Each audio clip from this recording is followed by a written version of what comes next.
Let's call the meeting to order. We'll start with pursuant to MGL 7C 30A Section 20F. After notifying the chair of the public body, any person may make a video or audio recording of an open session of a meeting of a public body or may transmit the meeting through any medium. Beginning of the meeting, the chair shall inform other attendees of any such recordings. So this meetings are being recorded by the town of Great Barrington, the Berkshire Edge, and CTSB. Any member of the public wishing to speak at the meeting must receive permission of the chair. The listing of agenda items are those reasonably anticipated by the chair, which may be discussed at the meeting. Not all items listed may in fact be discussed, and other items not listed may be brought up for discussion to the extent permitted by law. Since this is a virtual meeting, we'll start with a roll call. Phil? Present. Ben? Present. Eric? Present. And Steve is present. So we will start by going to an executive session. I anticipate, and it's only a guesstimate, that it'll take between 45 minutes and an hour, and then we will come back to open session as soon as it's over. We'll do it as quickly as we can. So the first one is executive session under MGL Chapter 30A, Section 21A6, for the following purpose: to consider the purchase, exchange, lease, or value of real estate regarding Housatonic Waterworks. If an open meeting may have a detrimental effect on the negotiating position of the public body, which the chair does state. Do I have a motion? I move that the board meet in executive session pursuant to MGL Chapter 30A, Section 21A6 for the following purpose: to consider the purchase, exchange, lease, or value of real estate regarding Housatonic Waterworks, because an open discussion may have a detrimental effect on the negotiating position of the board and the town. Do I have a second? Second. Thank you. Roll call vote. Phil? Phil? He broke up there. Sorry. Yeah, okay. Ben? Aye. Eric? Aye. And I. Next is an executive session under MGL 30A, Section 21A3 for the following purpose: to discuss strategy with respect to collective bargaining or litigation if an open meeting may have a detrimental effect on the bargaining or litigating position of the public body, which the chair so states. Do I have a motion? I move that the board meet in executive session pursuant to MGL Chapter 30A, Section 21A3 for the following purpose: to discuss strategy with respect to litigation against the town concerning host community agreements for marijuana establishments. Theory Wellness, Community Growth Partners, Rebel, High Minded LLC Farnsworth, Middlesex Superior Court Civil Action Number 2481 CV 00693, and D2N2 LLC, doing business as Calyx, Berkshire's Dispensary, Berkshire Superior Court Civil Action Number 476 CV 0041, and then returning to open session. Do I have a second? Second. Roll call. Phil? Aye. Ben? Aye. Eric? Aye. And I. So we will return to open session as soon as the executive sessions are complete.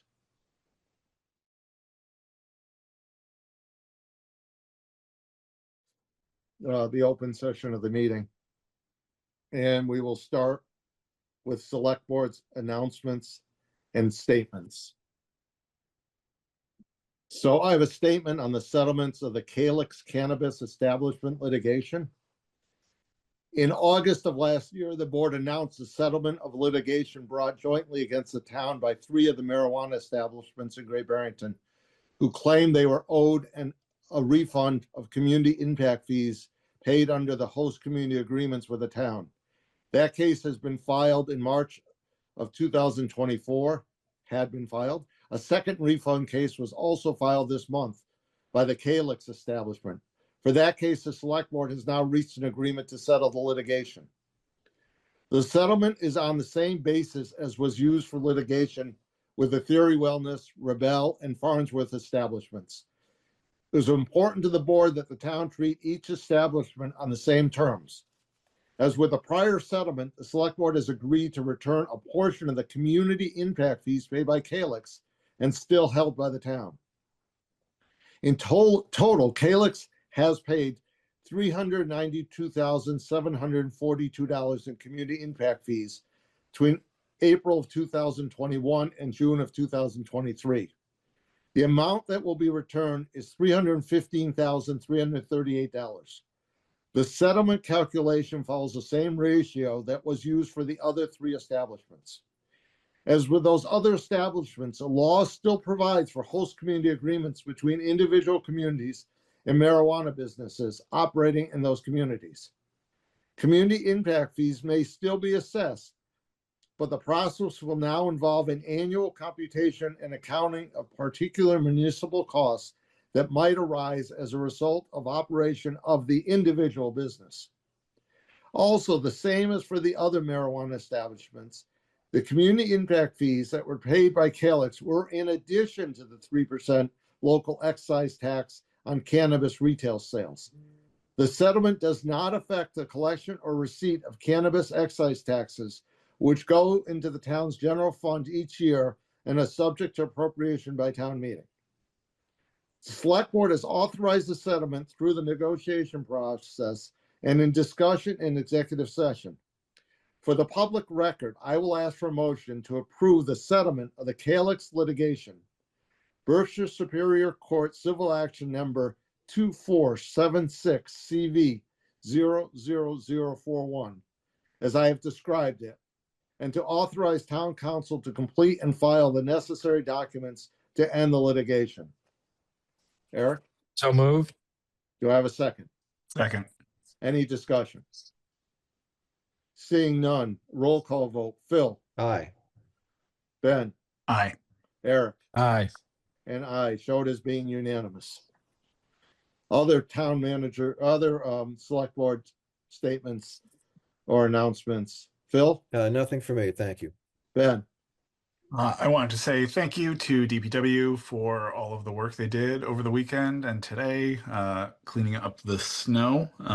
It was quite a storm, and so I really appreciate all the effort that went into keeping the roads clean and keeping safe. Thank you to Liz, too, for making the call to close town facilities early. I think that was the absolute right call. I also wanted to say a thank you to everyone who came out last week to meet at Multicultural Bridge to discuss the trust policy. Special thank you to Eric Milkey, Gwendolyn Van Sant, our State Rep Lee Davis, and Chief Adam Carlotto for leading the conversation. It was a really great conversation about some really hard issues. We are, I think, really lucky to live in a community where we have civic leaders and organizers like Gwen and Erica and Lee kind of talking about these conversations. And we're especially lucky to have a police chief like Adam and Chief Storty before him who would actually come to the table and sit down and talk about these issues with the community. I think the tragic events in Minneapolis over the last 2 weeks have shown how necessary a policy like this is. That I feel strange saying this, but we have a federal agency that is ignoring the law and murdering civilians in our streets. So it just makes it more important than ever to know how our local law enforcement officers will keep us safe if and when ICE returns to Great Barrington. So thank you. thank you, Ben. Eric, Yeah, I just want to do the same as Ben was just saying, as far as just thanking DPW, our first responders, and everybody that were on call and all the good work they did during the storm. I know there's a lot of long hours put in. And I also want to thank Liz and everybody at Town Hall for just getting the message out about all the closures and through all the different types and forms and how they got that message out. I saw in Eileen's newsletter, an email came through on just exactly how the DPW was going to be doing the plowing, what to expect, the closures and everything like that. And I just think I just wanted to say thank you to everybody involved for the messaging and the execution of that plan. So appreciate it. Thank you, Eric. Town manager report. Great, thank you. My town manager's report. Good evening, everyone, for January 26, 2026. Berkshire Gas has filed a petition with the Department of Public Utilities seeking approval for a general increase in base gas distribution rates, along with a proposed 5-year performance-based rate-making plan. If approved as filed, the company is seeking to generate nearly $28 million in additional revenue, which represents an overall 18% increase in the base distribution revenue. The Department of Public Utilities, though, has suspended the effective date of this request until October 1st, 2026, while it conducts a full review, including public participation as an important part of this process. The department will be holding public hearings in Greenfield on January 29th, Pittsfield on February 5th, and virtually on February 4th. Written public comments will also be accepted through February 27th of 26. Anyone who would like more information about the hearings, how to participate, or how to submit written comments can visit the Department of Public Utilities online file room by searching docket number 25-170. And this will be also in my town manager's report, that link to it for you. The town continues to work closely with the town of Sheffield while Brookside Bridge remains closed. A memorandum of understanding is currently being reviewed between the towns, formalizing this collaboration for the remainder of the calendar year until a temporary bridge is installed tentatively this fall. This MOU will ensure essential operations remain seamless and residents in both towns receive the services they need during this period. On January 14th, Interim Police Chief Carlotto, Select Board Chairman Bannon, and myself, we met with Bridge CEO Gwen Van Zant to review the collaborative efforts required with considering any adjustments with the Great Barrington Trust policy. This initial conversation focused on ensuring that the policy review is inclusive, reflective of community perspectives, and aligned with our shared goals for public safety, transparency, and equitable treatment for all residents. The aim is to have an update provided to the board at a near future meeting. We will keep you posted on that.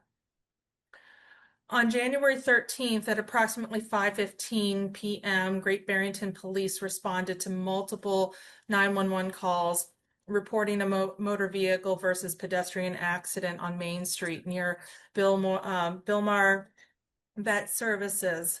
Southern Berkshire Ambulance also was in response to that. While on scene, officers tested the crosswalk flashing warning system and found that it was not activating as intended. The town's Department of Public Works immediately reviewed maintenance records and conducted follow-up inspections. Although the system had been tested and verified as operational on December 31st, it was determined at that January 14th site visit that the batteries were failing and not holding a charge. 2 new batteries were installed on January 15th, and the system was fully tested, reprogrammed, and the solar panels realigned. I want to extend my sincere condolences to the family, friends, and loved ones of the pedestrian involved in this tragic accident. But I also want to thank the many community members who have reached out since then with their concerns and their suggestions. Public safety is my top priority, and your voices are essential as we work to make your streets safer. This section of Main Street is owned and maintained by the town, and this incident certainly has underscored the importance and opportunity of being proactive by taking action in both short and long range planning through a phased infrastructure improvement approach. Consistent with the town's mission to serve the community with integrity, accountability, and a commitment to public safety, Staff across departments have already begun working together to carefully plan and coordinate 3 targeted capital improvement initiatives that I will be recommending as part of my FY27 budget submission to the Select Board and Finance Committee. First project, I will be recommending immediate crosswalk improvements, including mechanical system enhancements, refreshed pavement markings, and visibility upgrades to improve driver awareness and pedestrian safety. The second, I will be supporting revising the 24 MassWorks grant application to focus on sidewalk extensions and lighting improvements from the crosswalk to Brookside Manor to strengthen pedestrian connections and safety. By narrowing the scope to a clearly defined design and construction project, the town will be better positioned to move this work forward and quicker. Lastly, I will be recommending funding to begin the long overdue master plan initiative, starting with a community visioning process. This first phase will create space for residents, businesses, and stakeholders to share what they want for the future of the community as a whole, and for areas like this particular corridor where mixed-use development and activity continues to grow. This phased approach will allow the town to accomplish community's priorities of advancing safety enhancements in a responsible manner while also keeping within our budgetary means, resulting in safer, more accessible streets for all who live, work, and visit in Great Barrington. We continue the preparation and development of the FY27 operating and capital budget, proceeding in accordance with the town's budget action calendar. Beginning tomorrow, department heads will begin a structured and full team review of all FY27 capital budget proposals.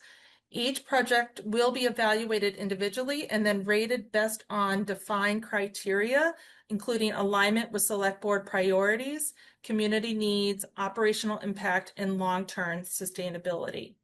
This cross-departmental review is a critical step in building a coordinated municipal budget, as many projects and service investments intersect across departments. The ratings and feedback from this process will directly inform my recommendations to the Select Board and the Finance Committee and will be incorporated into the FY27 budget submission scheduled for February 13th. Lastly, I do want to take a moment to thank essential service teams, DPW, police, and fire for their tireless work during the winter storm Fern. Their coordinated long hours and dedication assured that your needs, the community's needs, were cleared, and their roads were cleared, emergencies were responded to, and residents were supported throughout challenging conditions. I also want to thank the public for their patience and understanding while non-essential town services were paused. These closures were necessary to help keep both residents and staff off the roads and safe during the storm. Crews continue to clear roads, sidewalks, and public buildings in preparation for offices reopening and services resuming tomorrow. But as temperatures remain extremely cold for the rest of the week, I do want to remind the community that town buildings will be open normal business hours, and we are available as warming locations for anyone who may need them. Thank you. Thank you, Liz. Next, we have the approval of minutes for the November 17th, 2025 revised minutes and January 12th, 2026 minutes. Do I have a motion? Yes. I move to approve the November 17th, 2025 and January 12th, 2026 minutes as presented in the packet. Second. I have a motion and a second. Any discussion? Seeing none, roll call. Phil. Aye. Ben. Aye. Eric. Aye. And aye. It is unanimous. Do I have a motion to convene as sewer commissioners? So moved. Do I have a Second. second? I have a motion and a second. Roll call. Phil. Aye. Ben. Aye. Eric. Aye. And aye. It is unanimous. So, in your packet, we have the 14 abatements that were received and 10 that are being recommended by the DPW superintendent. Do we have any comments, questions, concerns? Yes, No, go ahead. Yeah, so I have a question. Three of the abatement applications were from the same individual. So just as being relatively new to this process, just as a double check, when these applications come in, are we cross-referencing that name to make sure that they don't have any monies owed to the town or outstanding commitments to the town that haven't been met? Yes, they have, Phil. I have had a full team meeting across with all of the finance department teams as well as DPW. Okay, thank you. Any And- other questions? And I wonder if either Liz or if Joe's on the phone, can you elaborate on why the Rita Palermo application was denied? It was for the reason it was the reason provided for the abatement was financial hardship, and that was declined. Yeah, I'm So trying to promote Joe as a panelist because I don't have the applications or his decisions in front of me. okay, well, I don't want to hold this up. If No, he's it's not okay. available, we can get. It's okay if Joe accepts, that's fine. And Right. Liz, when you have a chance, promote me to co-host, would you please?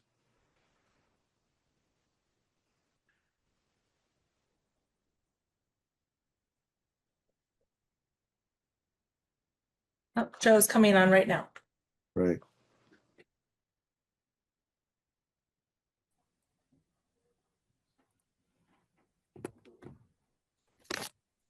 Can you hear me? Yes, we can. The reason that was denied was that all the sewer generating equipment and stuff to total the EDUs invoiced were in place and functioning. Hardship is not typically a reason for an abatement, at least mechanically from us. If the sewer commissioners want to abate it for hardship, that's something, but based on the mechanical ability and the usage of the sewer system, everything was functioning and should be billed in full. Okay, so that's just not a rationale that's been used before for an abatement. Correct. All right, okay, thank you.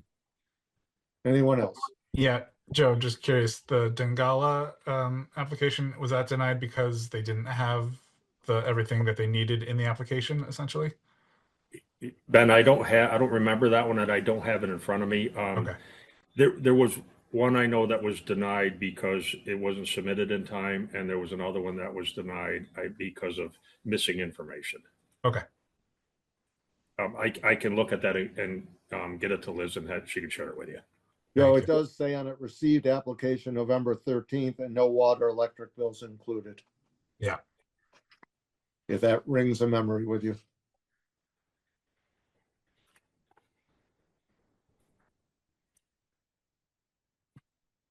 All right, thank you. Anyone else? Do I I have a move- motion?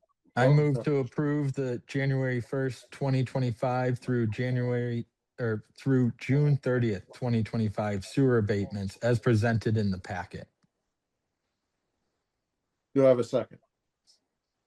Second. Thank you. Any discussion?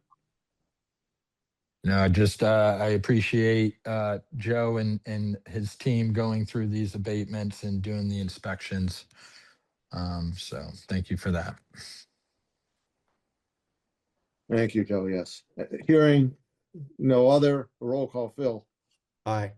Ben, Aye. Eric, Aye, and I. It's unanimous. Motion to adjourn and reconvene as select board. so moved. Second. Roll call. Phil, Aye. Ben, Aye. Eric, Aye. and I. Okay. Thanks, Joe. Appreciate it. Thank you, Joe. Okay. Next is the application for a new common vic license by Matthew Scott Optimal Holdings LLC, DBA SoCo Creamery, located at 5 Railroad Street to operate an ice cream shop with 24 seats. Proposed hours of operation are Tuesday through Sunday, 12 p.m. to 9 p.m. This is continued from December 15th. Is someone here representing SoCo to raise their hand, please? Great.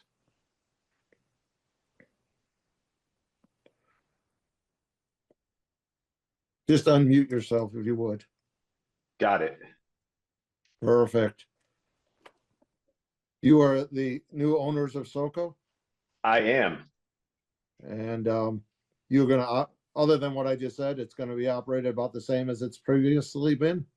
Yes, very much so. Does anyone have any questions?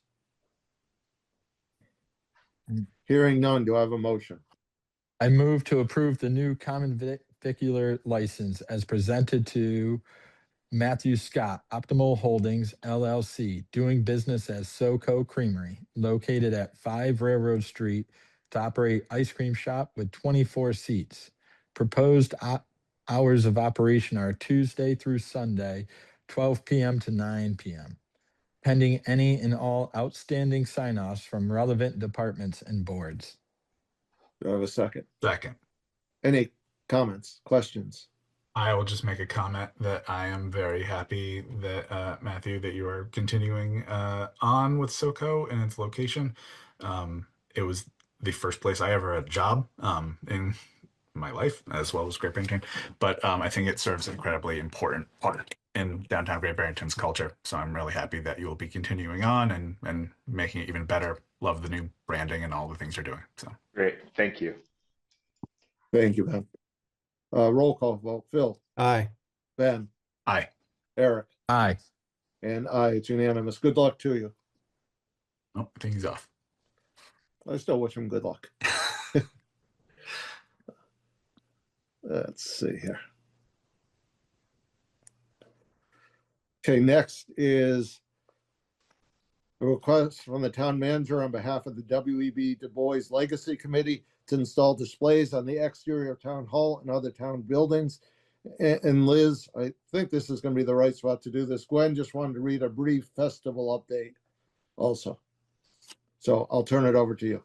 Yes, so I was approached by Gwen about some banners being placed on lampposts, and as you know, we do not own any lampposts on actual Main Street. So we put our heads together, came up with a creative option of placing these banners in a way that creates almost a bunting along the facade of various town buildings, and we aren't really sure exactly of the process. So I just want to make sure that we dot our I's and cross our T's as far as approvals, and ask for your approval to have these banners celebrating the Black History Month and W.E. Du Bois, and also Bridge, and have them posted for the month of February on the fronts of the Town Hall, Mason Library, Ramsdell, and possibly Housatonic Community Center, and other buildings, depending on how many banners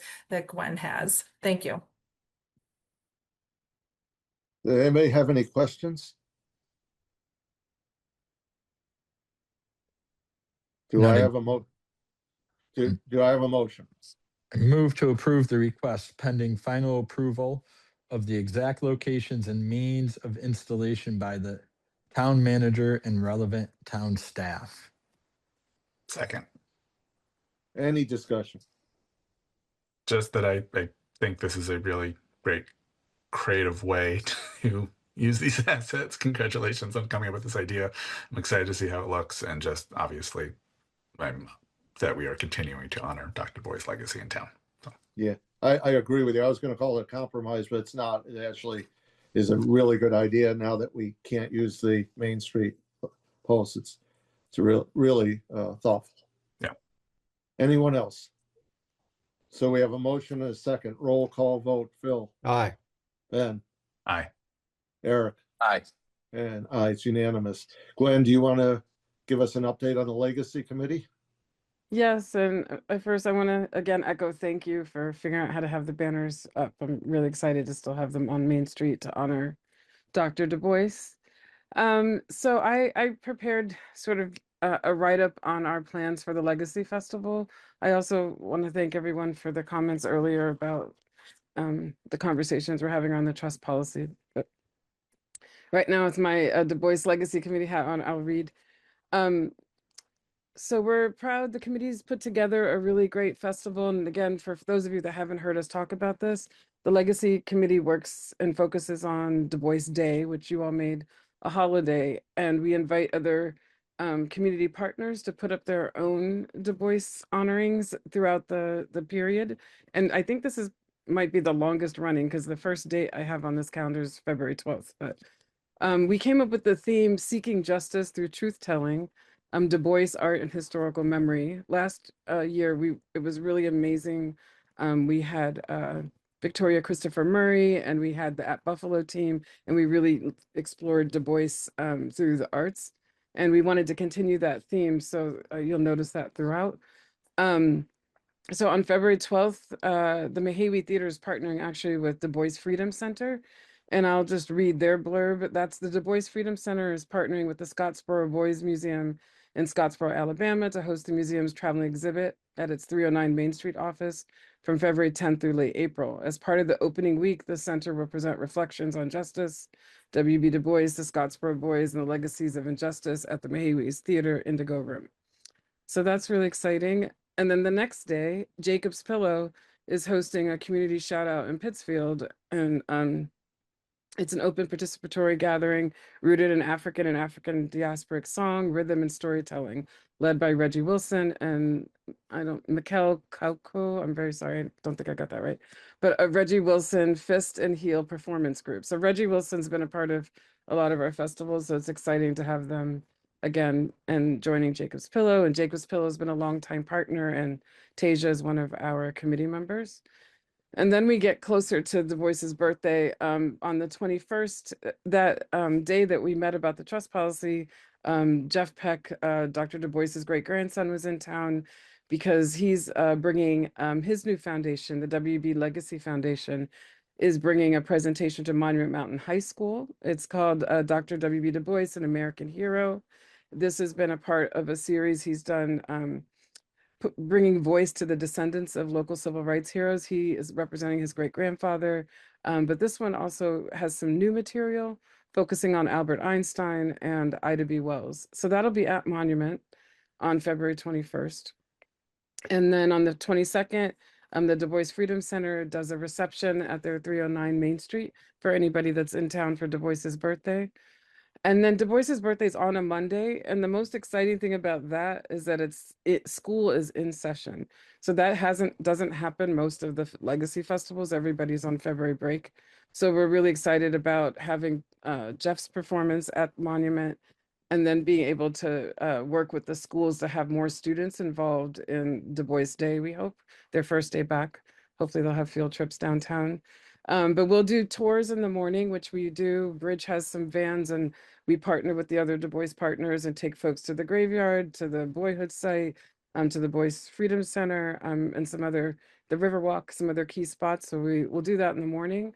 And then we'll have a community read. And I'm excited that Camp Atwater and the Urban League. So we're going to Greater Western Mass this year and spanning out. And Camp Atwater is where Dr. Du Bois's I'm going to get this wrong, Randy, right? Daughter, granddaughter, I think both of them went to Camp Atwater. And I was very excited that their UMass has more scrapbooking by Yolande out. And when we realized that Camp Atwater was an eager partner, we invited them to the festival. So they'll be bringing youth from the Urban League and partnering with us and doing some spoken word. So we'll do a community read of one of Du Bois's centennial pieces, have Camp Atwater there, and then we'll move into the keynote. And the keynote is coming from Harvard's Hutchinson Fellow program at the Du Bois Research Institute, and she's Dr. Cheryl Townsend Gilks. And she's a sociologist whose specialties focus on African American women, religion, social change, and the legacy of Dr. Du Bois for sociology, African American studies, and religious studies. Her research, teaching, and writing have specifically focused on the role of African American women in generating social change. So that's our festival, rooted in our values. I hope it brings a lot of people to town again. The conversation we had for MLK Day honoring Dr. Du Bois, one of MLK's speeches, was a really meaningful time. And I was actually asked to create another community read opportunity. So that's how we ended up with this reading at the library. And we hope people join and have a discussion. And we, of course, will be reflecting on our social times, but also honoring and lifting up Dr. Du Bois. So that's it. Thank you very much, Gwen. Much appreciated, all your work. It's exciting. It is. Thank you. Okay. Next, we have a request from Adam Livshops of ABL Productions for temporary exception to noise ordinance to conduct 2 private firework displays, each approximately 2.5 minutes in length, on Saturday, January 31st, 2026.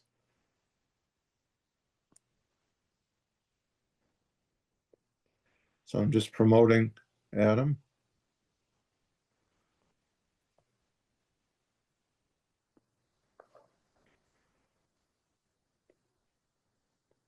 Thanks for having me on. Thank you.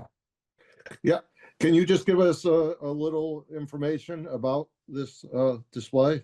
Absolutely.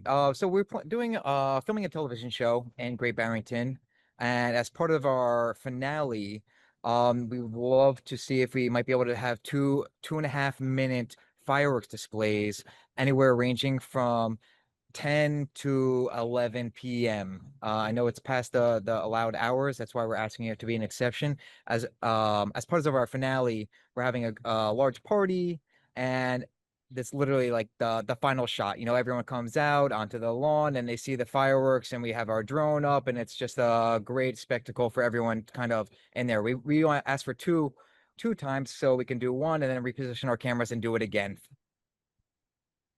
Board have questions or comments? Adam, with your shooting schedule, is there any chance that that could get pushed back even later than 11 o'clock? No, I don't believe so. In fact, if there's a hard time limit and whatnot, I'm happy to present it to my producers and say, this is what the bottom line is, and this is what's approved as, so we can have that as our just as drop dead time and whatnot. Yeah. I'm happy with any exception. 8 o'clock is just a little bit early for us. Anything that's given to the range of 11 o'clock is very helpful to us to get story and beats and get everyone out there. But I can let that be known that 11 o'clock is our drop dead, and that's what we've been granted an exception on, if possible. Yeah, I guess just curious, is it a live shoot, or what happens if the weather doesn't cooperate that day? Do you have a rain date you're thinking about, or it's a one-time deal? It's a one-time deal. In fact, you know, with our fireworks vendor, just if the weather doesn't work out, we don't shoot. If it's windy, we don't shoot that. You know, everything that kind of pertains to it, kind of making it as safe as possible is our first and utmost thing, especially with the vendor. And then if it's able to happen, we happen, but there will not be another reshoot. This is a one-time event. And since the site isn't documented here, I mean, I'm assuming that there has been a site inspection. Everybody feels it's safe. None of these are going to land on a neighbor's house, or what sort of safety measures have been taken as far as the site goes? Correct. Our vendor has gone out there and I believe has gotten approval and whatnot. They've already seeked this and have a permit for it. So they've gone through that process already. It's just about being late in the evening is what we're trying to get approved. So they've already gone through that and had that approved, sir. They've gone through that with our fire department, police Correct. department, all that. Correct. Yes, sir. Okay. Anyone else? And I just don't know. I mean, have the neighbors been asked their opinion on this, or? That is the one impending thing, because we're all right now, as you can see, I'm in Florida right now. We're getting a production team up there, and we'll introduce ourselves to the neighbors and ask them and give them either a heads up and ask them how they feel about it as well. Okay. Yeah. Are you doing any postings or anything, or is it just kind of going door to door? I think it's whatever you would kind of like. I mean, we're happy to do a posting and go to place, but you know, the goal is to do a door to door and actually make contact. You know, it's what we've done. Yeah, that makes a lot of sense. Yeah, 100%. Happy to do that. 100%. But my concern is quite honestly, even for the holiday stroll at 7 o'clock, we get complaints because, it bothers animals, it bothers children, no matter how well we publicize it. I'm not a real fan of the time. That's my own concern. I understand. I understand the time concern. I'm hoping my goal is like, when I've done this in the past in other locations, and it's kind of like, I know it's 2.5 minutes and it goes off twice, is we invite people and we tell them it's going to happen and that they can enjoy it from wherever they are too. So they know at least it's going to happen and they can be ready and prepared and know about it and prepare the animals. And they usually come out and they usually see it and they usually partake and have a good time with it. Yeah. Yeah. I mean, I think communication is key here of just, it's,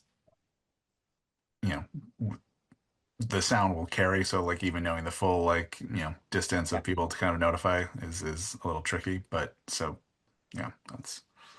I mean, if there's anything that you'd like to set guidelines for us to go out, we can have people go up there and start it as soon as possible and start the notifications. And you give me a distance that you feel like that you would like. You don't have to go to just direct neighbors. We can make it a 5 mile. We can make it a 10 mile. Whatever you feel like is you would like. We can start doing that. Liz, I mean, is it possible for us to publish something just like an alert on social media and things like that, just to? Yeah, of course it is. Yeah. That would be great. That would be fantastic. A first step. And then I can get a team out there and start notifying. I could send you kind of the notification letter that we could do just for your approval as well. And then we can start going to door. And if it could take signatures, we can get signatures, whatever you feel like that you would like is necessary. So the notification is approved. Okay, do I have a motion? I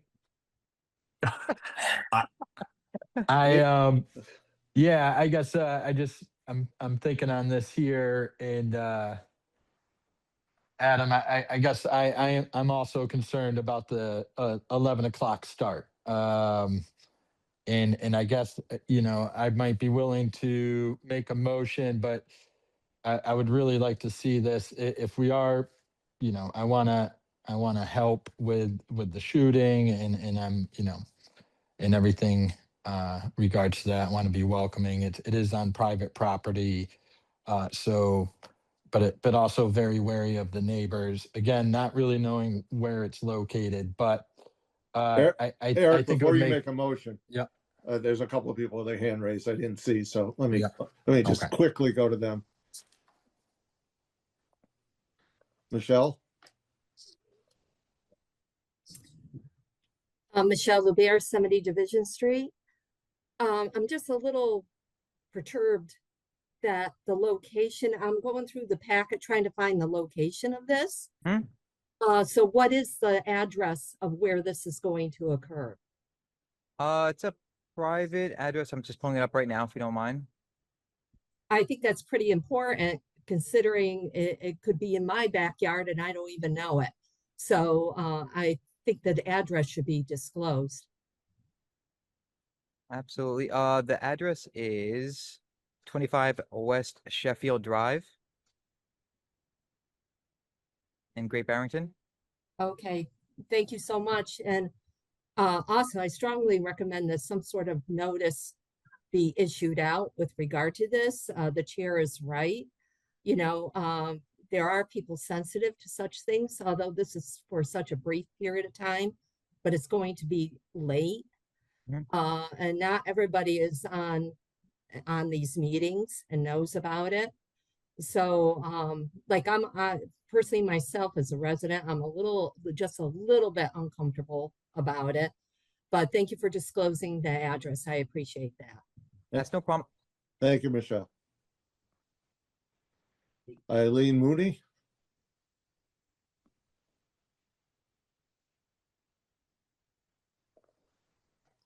Hi.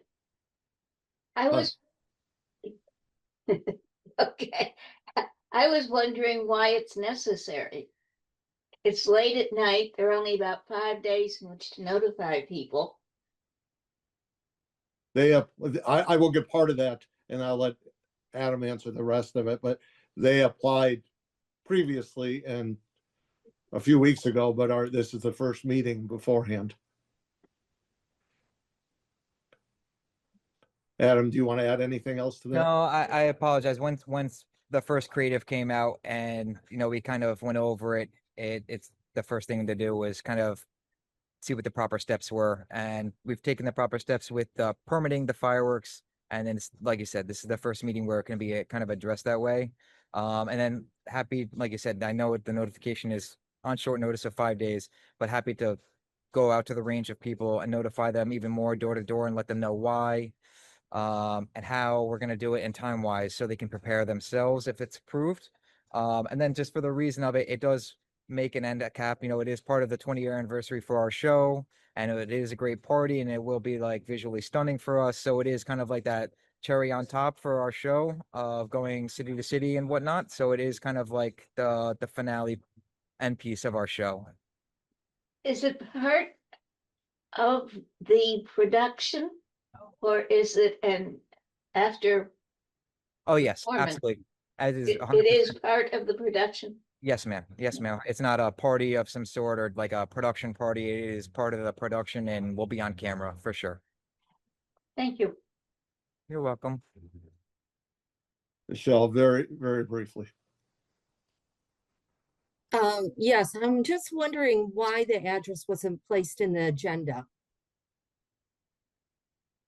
So, I- I mean, I don't have an answer to that. Yeah, Steve, I believe it was in a prior agenda. I may be getting it wrong, but yeah, anyhow. because I kind of look at all the agendas and I was just, first off, regardless of where it was located, I was surprised the address wasn't there. Thank you. Michelle. Okay, Thank you. but I'm concerned, Steve. Okay, let's see who else has their hand up. Joan P. Just unmute yourself, state your name and address for the record. Joan Peters, 57 East Street, Great Barrington, and I just want to echo that the hour is not. I don't find that a good hour for us to be even considering it. I agree with what Steve said as far as 7 o'clock being already a tough time. 7 or 8 would be better. Obviously, 11 o'clock is really too late, in my opinion. Thank you. Thank you very much. Okay, that's all the hands. Does someone want to make a motion? Yeah, I mean, Adam, I guess I would like to make a motion for approval of this, if you would be willing to have it all wrapped up by 10:30. As far as the fireworks, not the party. Yes, I'm the fireworks display. happy to We're present that. splitting a half hour here. Trying to be. And sorry, Eric, just again, Adam, is like 10:30 is a drop dead, but there's a chance that the schedule might actually have this happening earlier, or would it be set for 10:30 based off of this? I mean, I think they would want to have it as late as possible. So like as everyone, whatever goes on at the party, and then that being the finale point. So yeah, I mean, I think earlier is better. Of course, I love earlier. That means I get out earlier. But I mean, 10:30, if that's what I can present to my producers and say it's that, and that's what it is, and don't do it a second later. And if there happens to have to be an officer there to not to kibosh it, I'm happy to do that. Because they like to push the limits, and I'm happy to shut them down on that to get approval. So I'm happy with any outcome that gets us later than 7 o'clock. And if it happens to be 10:30, I'm happy with 10:30 to present to them. Okay, can I have a motion? I make a motion to approve Adam Lipschutz and ABL Production for a temporary exception to the noise ordinance to conduct 2 private fireworks display, each approximately 2.5 minutes in length, on Saturday, January 31st, 2026. Final drop dead time is 10:30 for it to be completed. Thank you. Do I have a second? Second. Any discussion? Yeah, I would also just suggest that we add, just for clarity, Adam, and just it sounds like you're already going to do this, but I think you should be getting written authorization from the abutters. And it sounds like you're already planning on doing that, which I think you really need to, otherwise you're gonna have the sort of police called on you potentially. So I think we should add to the motion that, you know, the fireworks will conclude no later than 10:30. Yep. And that they will only commence once you have written authorization from the abutters, and our assessor's office can assist you in clarifying exactly who the abutters are. Okay, understood. Understood. Eric, are you okay with adding that? Yes. So, and Ben, you're okay? I will confirm my second. Okay. So let's try a vote here. Phil, Aye. Ben, Aye. Eric, Aye. and I'm a no. So it passes 3-1. Thank you. And I guess my next step is to get the notification and I'll send it over and we will work on getting everyone notified. I'll get that to you, Adam, with the abutters list, okay? Okay, thank you so much, Liz. I appreciate Thank it. you. Appreciate everyone's time. Thank you. Thank you. Okay. Next. We just.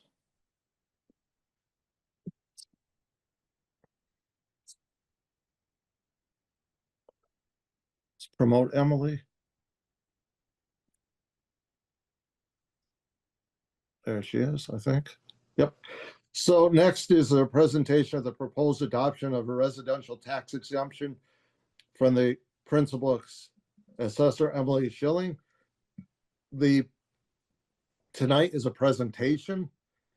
We are going to ask and have asked all boards, committees and commissions who are interested to put it on a public agenda and to make recommendations to the select board no later than March 6th. We'll accept recommendations. And then on March 23rd, the select board with a joint meeting with the finance committee will start the discussion on this. So what I plan to do tonight after Emily makes her presentation, we'll take questions and answers at the end. I'm not looking for pros and cons necessarily at the end. I'd rather wait till the meeting on the 23rd, but I will more than happy to have questions or comments, just brief comments, up to 3 minutes. So Emily, Liz, I'll let you guys go ahead.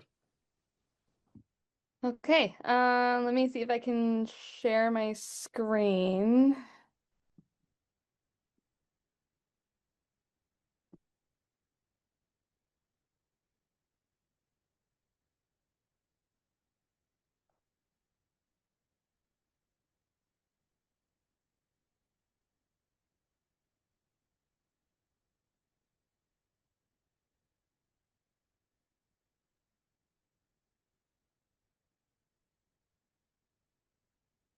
Oh, it wants me to leave and come back. Emily, I just made you a co-host to see if you can do that now that you are co-host. Okay, let me see.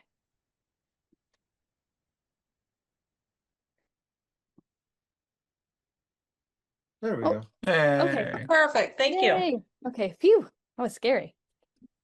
Okay.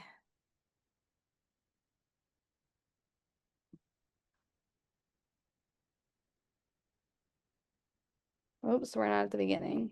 All right, there we go. Is it still sharing? Looks good Yes, here. it is. Yeah, it looks Okay, great. okay. All right. So here we are. We're going to talk about the residential tax exemption. Just for quick reference, these are the exemptions that we offer right now. We have the clause 17D, which is surviving spouses, minors, and seniors. We have a clause, all the veteran clause 22s, 22A through H. And then a few years ago, the 22I got adopted, and those are the amounts to the right. The clause 37 blind, clause 41A, which is the senior tax deferral, clause 41D, which is for low income seniors, and then the clause 41K, which is the senior tax work-off program. So that's what we have now. All right, what is the residential tax exemption? The RTE was authorized by the Mass General Laws in Chapter 59, Section 5C in 1979. The residential tax exemption shifts a portion of the community's residential tax burden from taxpayers who own and occupy their home in Great Barrington as their primary residence to higher valued homes and all other non-primary resident taxpayers, such as seasonal residents and owners of vacant lots. Commercial, industrial, and personal property taxes are not impacted by the acceptance of the RTE. The Select Board must accept or reject it at each annual classification hearing. And I don't know, there we go. Okay, there are 21 communities in Mass that have accepted the RTE. There are currently no communities west of Middlesex County with the RTE. And that is probably due to that they have more second homes than they do primary resident homes, whereas we're kind of like the opposite right now. We have more primary residents than we do second homes. The RTE properties that qualify will have a portion of their property's assessment exempted from taxation. The exemption is a fixed amount that is calculated annually and is based on the average residential value in Great Barrington for that given year. This amount is subtracted from each qualified property's assessed value before taxes are calculated.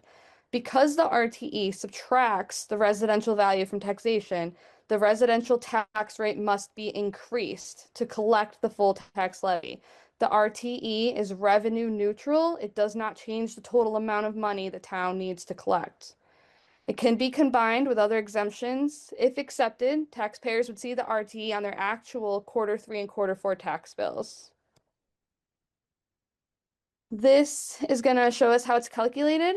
So we would take the total residential value, which is 1.9 billion. We're going to divide it by the total residential parcels of 3,394, which gives us our average residential value of 569,458. When we take that and for this scenario, we're going to pretend we adopted the 35%. We would take that average residential value, we're going to times it by the 0.35, which gives us the exemption amount that would be removed from the property value, which is 199,299. Right at the bottom, it shows the home with the value of 448. We would minus the exemption of 199,000, and it gives us the new taxable value for that home. Since values change every year, the exemption amount will change as well. It will not be the same every year. How to qualify? Taxpayers will have a one-time application to complete. They won't need to do it every year. Great Barrington home must be primary residence for income tax purposes. Residents must submit recent federal or Massachusetts state tax returns with application to meet this burden of proof. For residents who don't file tax returns, a combination of documents establishing residency can be handed in. Motor vehicle excise, voter registration, census form, and utility bills are some examples. Trusts, LLCs, and rentals. Properties in a trust will qualify if they occupy the property. They have to be the trustees, and they have to have legal and beneficial interest in the trust. If the trustees do not occupy the property, they do not qualify. Trusts are very extensive. Assessing staff would need some time to review all of the trusts. Properties and LLCs and other business entities do not qualify, even if the managers and officers live on the premises. They do not qualify. Rentals would only qualify if the affordable housing exemption was adopted, which is local option, Chapter 59, Section 50. The next 3 slides are a couple of scenarios that show us what different percentages would look like, what the exemptions would look like.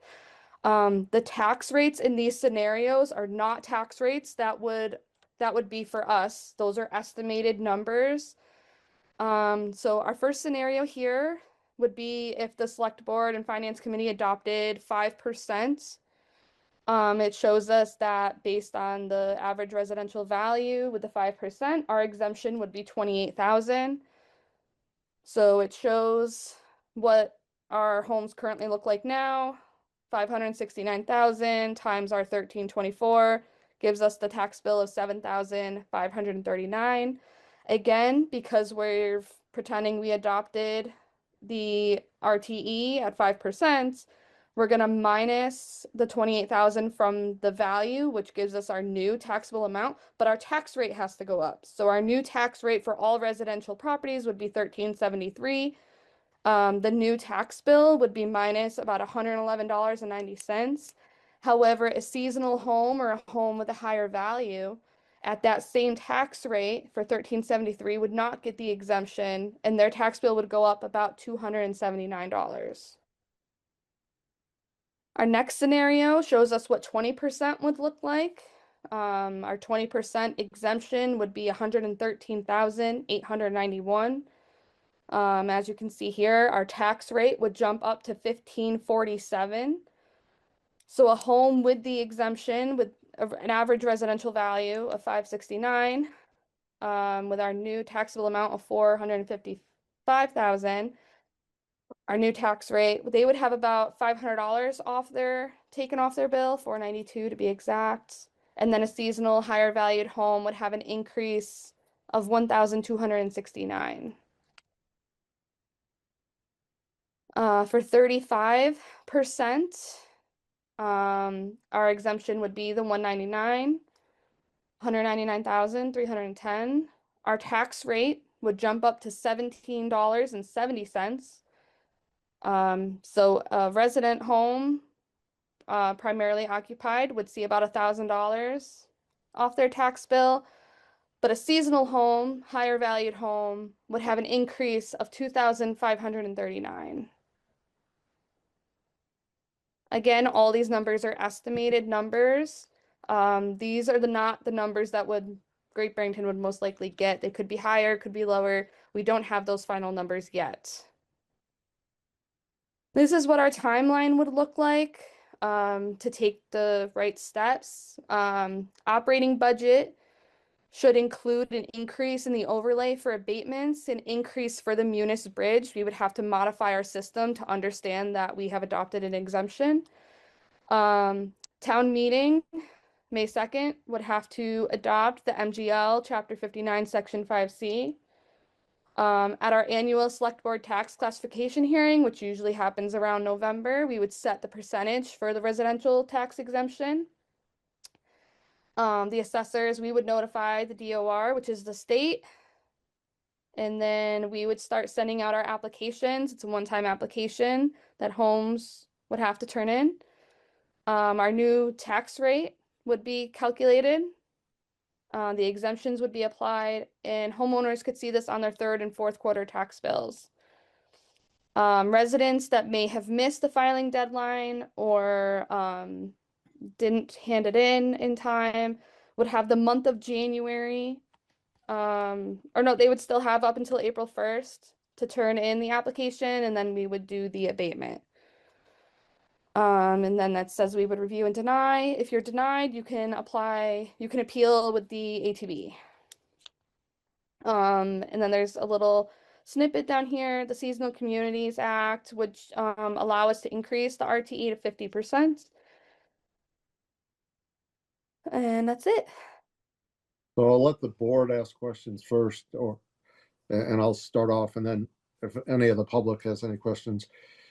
You talked about, I'll start with, you talked about 35% as being the high percentage, and you talked about applications. What, in fact, how do people get the exemption? In other words, is there a home value that disqualifies someone from getting the exemption? Yes. So because the residential tax exemption is revenue neutral, the higher your value, the lower the amount you would your tax bill, the higher your value goes, the higher your tax bill is going to be. The exemption for you wouldn't be as great because of your value, and that we eventually reach what's called a break-even point. So anybody above the break-even point, even if they're a higher valued home, would not receive the exemption. Is that what you're asking? Yeah, and so my question is, do we know what the break-even point would be before we adopt this? Because I We think do that would be not. important.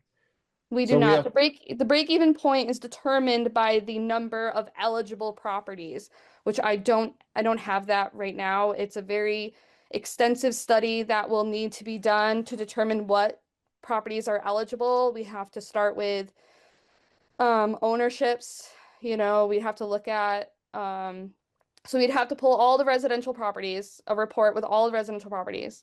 And then we would have to look at ownerships, any business entities, LLCs, we would remove them.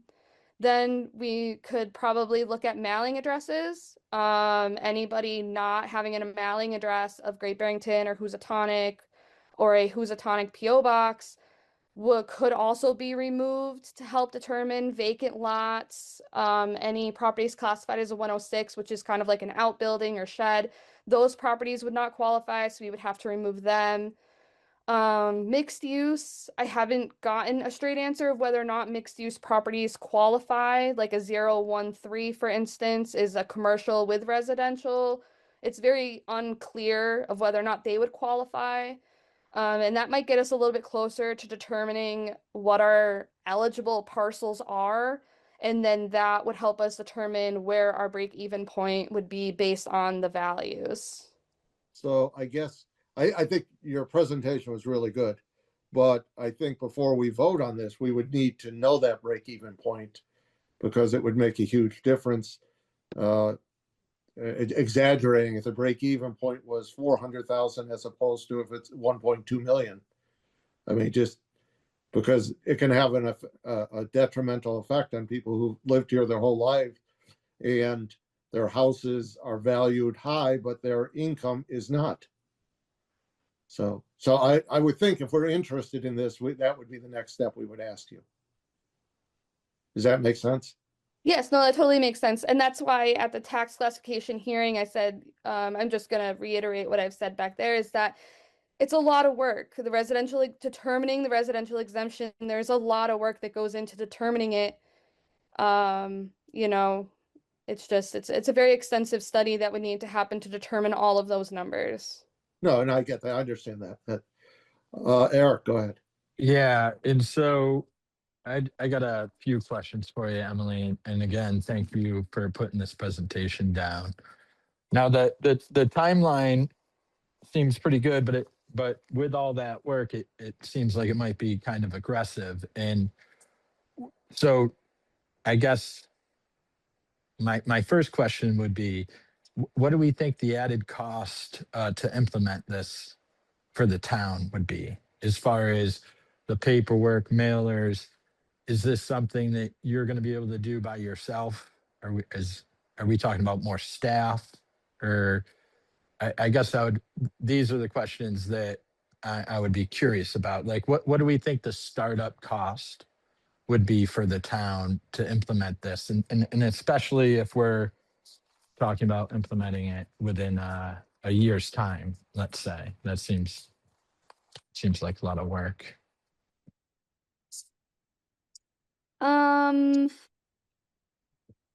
I don't know how to answer that. Liz, I I don't guess know if I you don't have any necessarily need advice an on answer this. now, but I guess I would be looking for an answer down the road before the actual vote of what we thought the upfront cost would be to the town, and if it changes staffing or stuff like that, I would like to know that. Yeah, I don't anticipate, Eric, having it long-term staffing increases for permanent employees. It's something that obviously is going to take an exorbitant amount of time out of Emily's routine schedule of duties. But And I've talked to several communities and they did acknowledge that to prepare for this does require significant time. Now, the financial resources that are required, we would have to pay an additional cost to add in this section within our munis, as far as the tax exemption. So I believe, Emily, did we think it was 6,000, I believe, for that additional portal That for is it? correct. Yeah, it was 6,000. And So, then yep, go ahead. yeah, it was 6,000, and then for training for our staff for like running the bills with it and making sure that it came out smoothly, was about $1,000 Yep. a day, a half day. For Mhm. training. So, yep, Yeah. so that's just the initial for the technology component of it, Eric. Mhm. There's also then the we would have to, I was advised by other communities also to increase the overlay count that we budget for the abatement. So we will have some, so there's going to be a little flux. You know, we won't get an accurate number until actually after, more accurately until after the first set of bills goes out. And then we have abatements that are filed, and then they have to prove that they are eligible. So that's where kind of the more accurate numbers come into play. So Steve, just to answer, go back to your question, we can have a guesstimate as to before March, I think, do a rough analysis, but it is not going to be 100% because we won't know until after this is implemented when we start getting the realities of people that we have not been able to actually like fact check immediately. No, Okay. that's fair. That's fair. And I guess just as we're talking about Steve's question and the break even point, now that is determined by a mathematical calculation, or can the like FinCom or the select board adjust that as well? Or is that No, determined by it's it's determined by a mathematical calculation? it's a mathematical calculation because when you set the budget, we still have to take in that money. So, you know, whoever is below the breaking point gets the exemption, and then everyone above has to make up the difference of those people getting the exemption because it's still revenue neutral. Okay. So we don't get So to no adjust it. I board don't would be even get able to to yeah, adjust it higher, it's say, or anything nope, like that. it's strictly everything about the residential tax exemption is strictly calculated. The only decision the board has is what percentage we adopt. Mhm. Mhm. And we can do anywhere between 1 to 35. That is correct? correct. Anyone else from the select board before I open it up to public? Phil? Yeah, I Yes. guess. Oh, Go sorry. ahead. Go ahead, Eric. Phil. No, go ahead, Eric. I See you. also Okay, I'll good, I'll join the queue. good. I guess you know, from the presentation, just something I've been thinking about is, you know, obviously this is all done out by Boston and by the Cape. And Emily, you said that they're at a spot where they have more second homeowners than full-time residents, right? That's fine. And now we see from a little bit of research I was doing, it seems like a lot of those towns are jumping on because of that. And I guess in you know, I wonder if some of them are wishing they did it earlier, to help keep some of the year-round people here. Is that like kind of the mechanism? Something I want to research more. It's a mechanism to try to help seasonal full-time residents stay in their house longer. And I guess I would like to reach out to some of those towns and just see if they regret not doing it sooner, I guess is one of the thoughts I had that I felt like sharing. So Yeah, when I talked with a few of the communities, that actually wasn't a question that I thought to ask. But most of them that I talked to were like one of the towns was 50%, 55 to 45%. So they had 45% were primary residents and they had 50% of second homes. So again, that's, I think most of them, obviously everyone, they want to help the residents in their area, I'm sure. But again, it's how much of the burden do you want to put on the second homes? The more second homes you have, the less of a burden it is to them. The primary residents still get the exemption, but the second homes, when you have more second homes, they're not getting $2,000 added to their bill. They're going to have a lot less because there's more of them. We have a small number of second homes. So you're talking, they're going to, for like my little scenarios, I'm not saying, but like for the 5%, they're saving $100, but the second home is going to get double that. Like, so it's really, it's just how much of the burden do you want to shift? And I think it's not necessarily accurate, especially here, to say that it gets shifted to the second homeowner. If this breaking point, as we all know, sitting on this board, right? Our home values, whether you're in Housatonic or Great Barrington, have gone up substantially since COVID or just rapidly in the last handful of years. So as we're discussing this, we can't necessarily say it could be, it's not just focused on second homeowners. It's just basically focused on higher valuations of houses, right? So that's correct. Yeah, higher valued and second homes. Like if it's a second home with the value under the breaking point, they still don't qualify, Right. Yes, That's true. yes, but yes, higher valued homes that are primary residents would not get the exemption, but they would be taxed at the higher rate. Yeah, and that's my point. And Eric, you're absolutely right. I realize it's going to take more time, but we have to have a guesstimate on that too, to really understand the implication. And just another thing I do want to bring up, which I'm sure Phil was going to bring up, is second homeowners do already pay a tax. I do just want to point that out. They pay a personal property tax bill for being a second home. So they are already being taxed again. Would that personal property go away if we adopted the residential tax exemption? No, it does not. Okay. Yeah, I mean, the other argument, and I'm not saying I'm for or against this, it's still early, is that, second homeowners pay school tax. It's part of the real estate tax, and they don't use the schools. And there's other things that they pay within the tax that they don't use. So it's an interesting discussion. Phil or Ben, who would like to go next? Yeah, Ben's next. Sure. Thanks. Thank you for all of this, Emily. This is great. I was hoping to talk more about exactly what MGL Chapter 59, Section 5C would do. I know one of my concerns about this has been exactly what the impact on rentals in Great Barrington would be if we adopted this. And so I kind of wanted to know exactly what that legislation would cover. I'm gonna ask Liz to jump in on this one.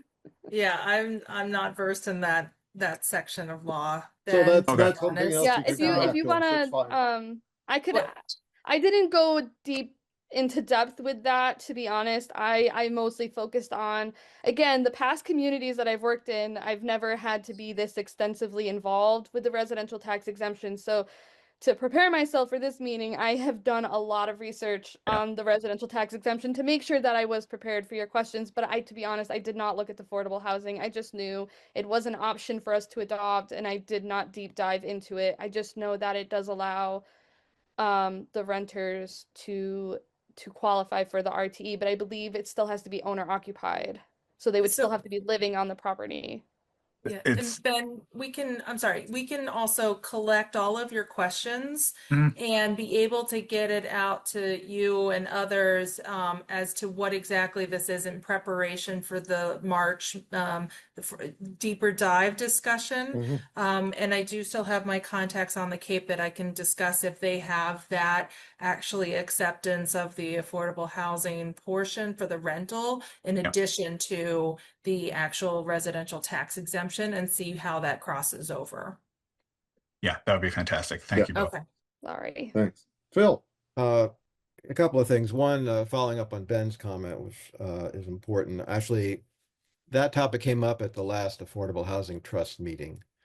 That rule, and I'll give a brief summary. I'm not trying to substitute any more formal analysis of it, and I'm not the expert, but it was adopted by Provincetown, and it relates to a relatively narrow scenario where if you have uh, a local resident who is a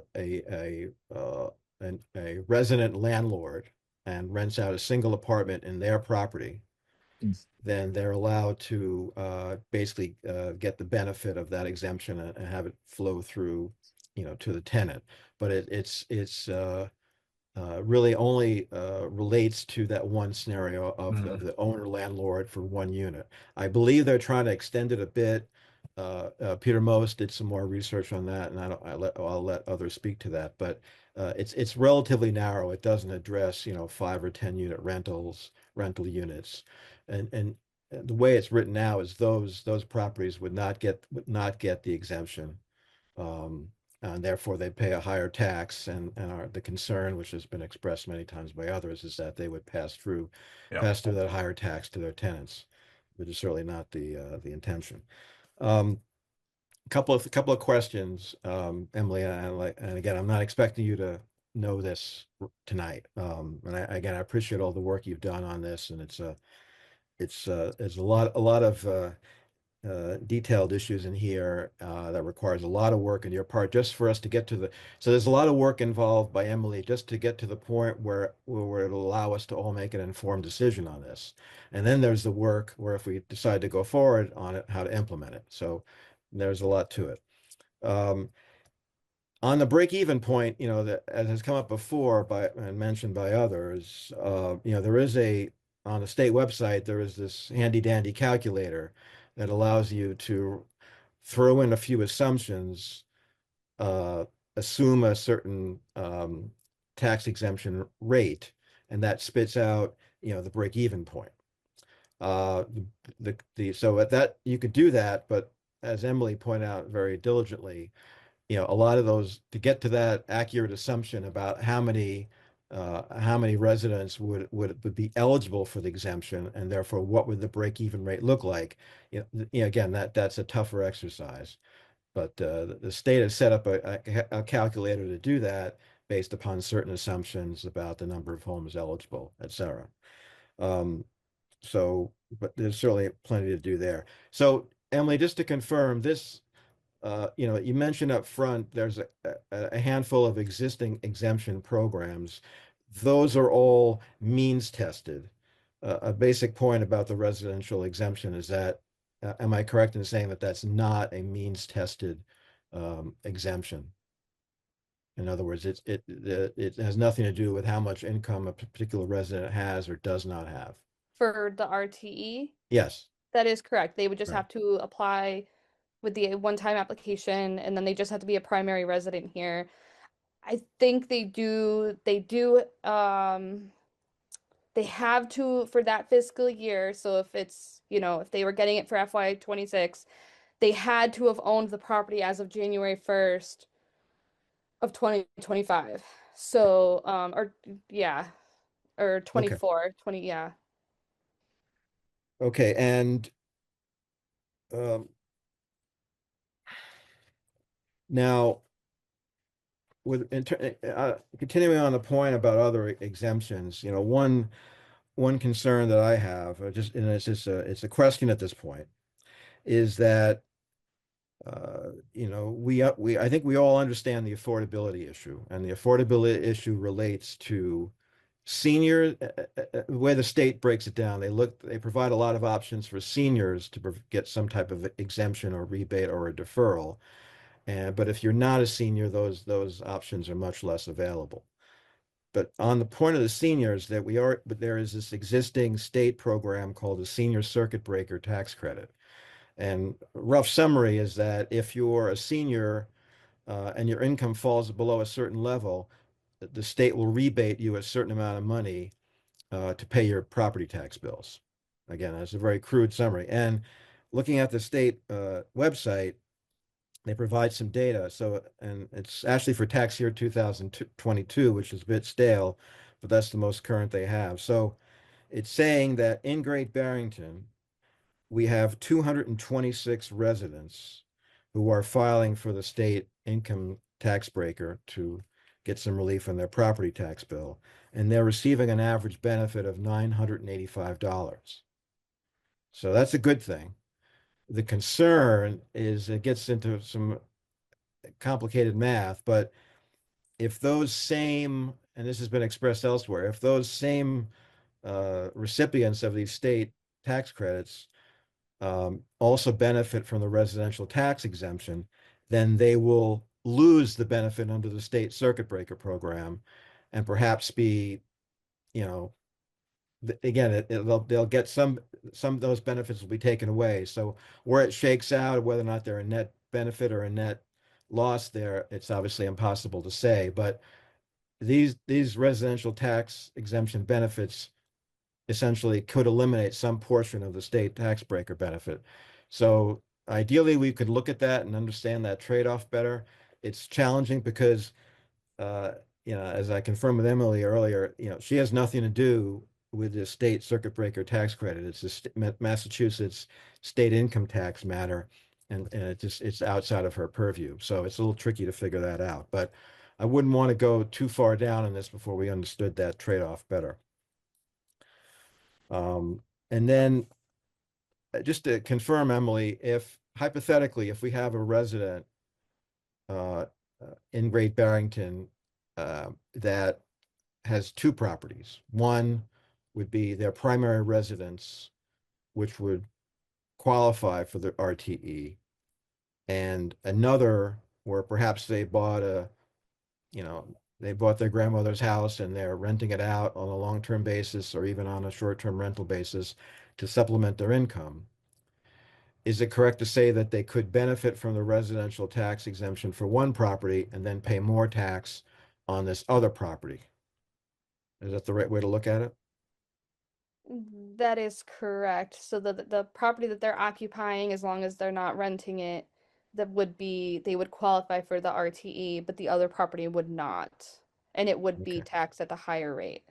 Right. Okay. So, kind of one constant theme on all this is that whatever we do or don't do here, there's a fair amount of unexpected or unintended consequences to our residents and our second homeowners based upon what we do here and how they've structured the ownership of their home.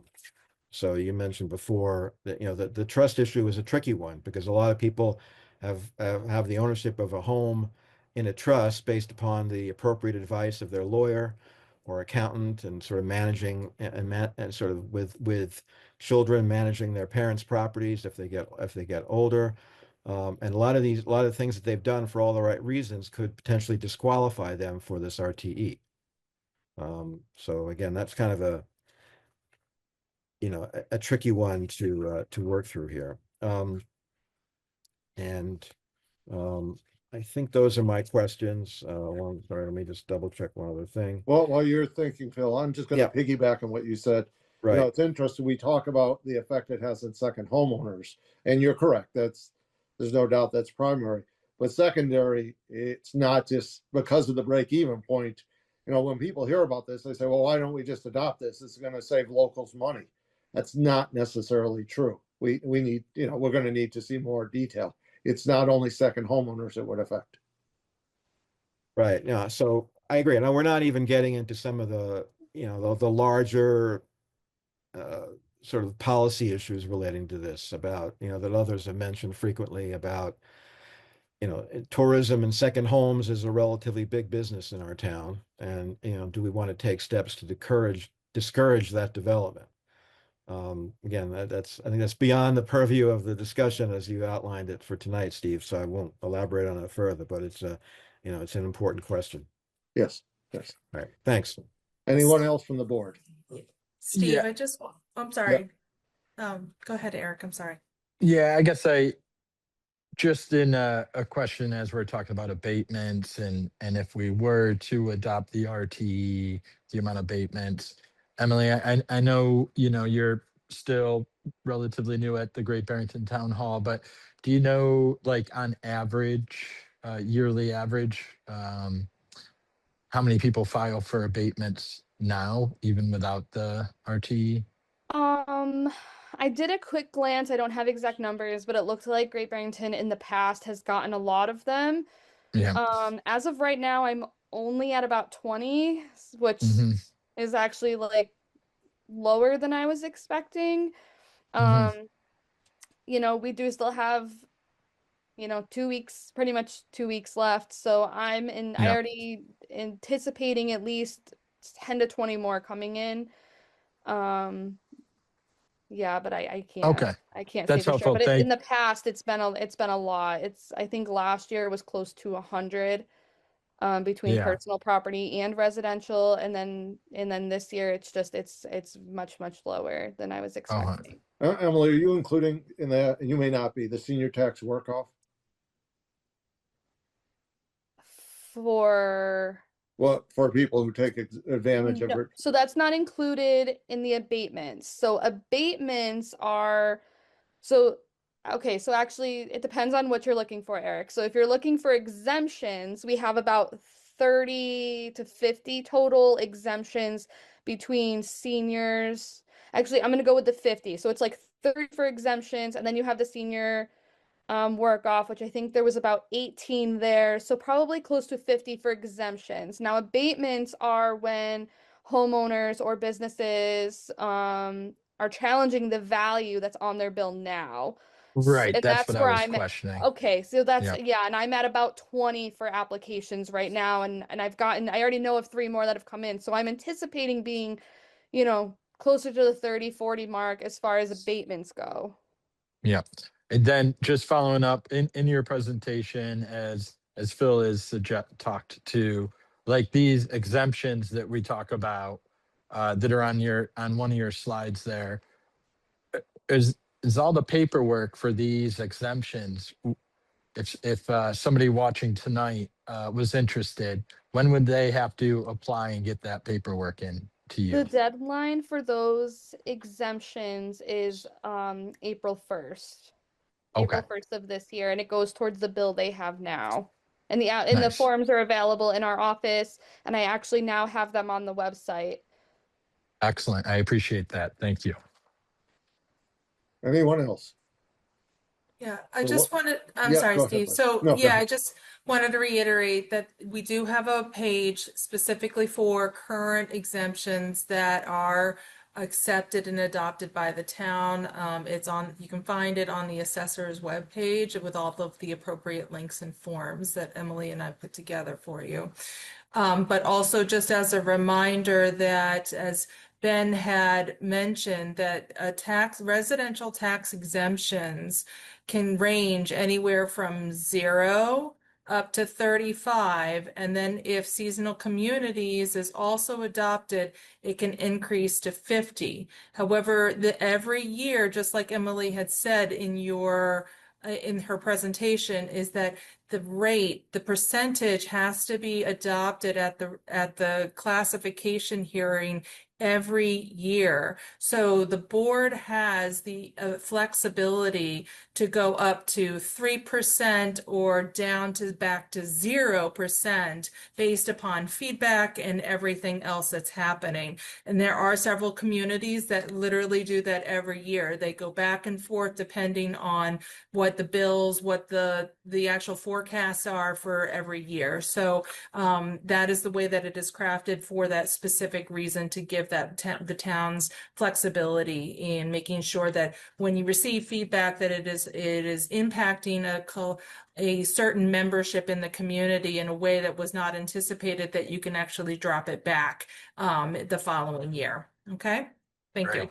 Can I just, one last thing, Steve? And Of course. I just want to say thank you to Emily, because I feel that members of the select board have been asking for a little bit bigger of a in-depth discussion on this. And as far as I've been here, this feels like the most in-depth one, and it's the materials you've put out and some of the research I've done in tandem with the town. I have a much better understanding of it, and I know there's still questions to be answered that we asked tonight, but I really appreciate, I know you're busy already, but I really appreciate the amount of work that you put into this. So thank you. Yeah, definitely. Anyone else? So any brief public questions or comments? We have quite a few, so we'll start with Vivian Orlowski. Just unmute yourself. Great. Good evening. Can you hear me? Yes, we can. Thank you. Also, thanks to Emily Schilling and to all the select board members who asked some really important questions. I value that. Residential exemption or residential tax exemption is a misleading name. That's the start. This is a town tax shift impacting not only second homeowners, but also local businesses, people renting locally who live here, and longtime local residents who bought homes many years ago, as I think Steve pointed out. As Emily Schilling has mentioned, Great Barrington has only 381 homes owned by non-residents. This amount of non-resident homeowners has been previously estimated to be only about 15% of the total residences. That means that 85% of full-time residents would be divided, plus our businesses and industries and renters, and they would need to pay more in order to fund those who can pay less. Most importantly, the residential tax exemption is not progressive. That's because it doesn't take residents' income into account. Those who bought houses 20, 30, 40 years ago may not have had their incomes increase anywhere near the increase in assessed property valuations. In many cases, their incomes may have decreased due to illness, disability, unemployment, bankruptcy, divorce, death of a spouse, and for most seniors, just due to retirement. This tax shift could be a disincentive for solutions that could help increase affordable rentals. For example, some homeowners might consider adding accessory dwelling units or structural improvements to their house that would permit a full-time rental, which is what we want to encourage, to have more affordable rentals and then help support current homeowners, especially retired people who may have extra room. With a residential exemption, anyone doing that risks such improvements would then increase their assessments and taxes beyond the normal amount that they would expect from the single tax rate. The state law authorizing local residential exemptions was passed more than 40 years ago, but only 21 municipalities have chosen this option. As Principal Assessor Emily Schilling showed in the instructive map in her presentation, those 21 municipalities with residential exemption are the City of Boston and 10 Boston suburbs, along with 10 resort towns on the Cape and Islands.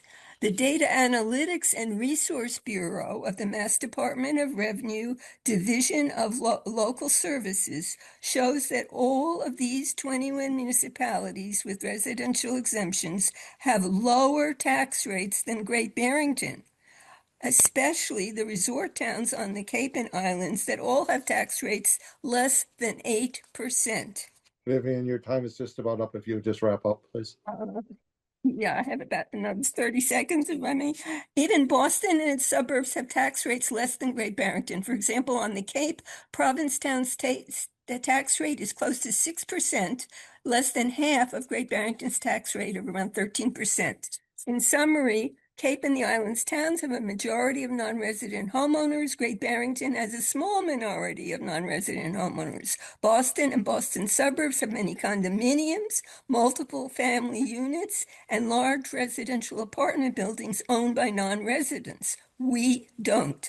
And finally, the 21 towns and cities using residential tax exemption have high break-even points, usually in the $1 to $2 million range of owner-occupied home values. In contrast to, just tentatively on this chart from the state that I mentioned, in Great Barrington, it's less than 800,000. For example, in Provincetown, Thank you, Vivian. You're way over your time now.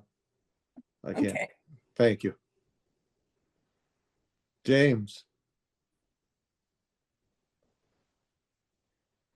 Thank you for taking my call. Just a couple of things. I'll keep it brief. Just want to say thank you to Emily. She did a lot of work, and we really appreciate it. So that's number one. Thank you, Emily. Secondly, I'm sorry that Eric is trying to, and I'm sorry that I'm pointing you out, Eric. So I apologize, but I think it needs to be said. One of the comments you made is as a tool to disincentivize second homeowners. You know, I disagree with that comment, and I feel that if you're in the mindset that this is going to limit second homeowners, I'm sorry that you feel that way. Thirdly, you know, we have such a small population of second homeowners, so to shift the burden to second homeowners will be that much greater. And fourthly, like Vivian said, the break-even point for Great Barrington could be 500,000 or 600,000. And I'm going to say to Michelle, her property is probably worth more than that. So she's going to get that shift and a higher tax on her property. And I'm using you as an example, Michelle, it might not be true.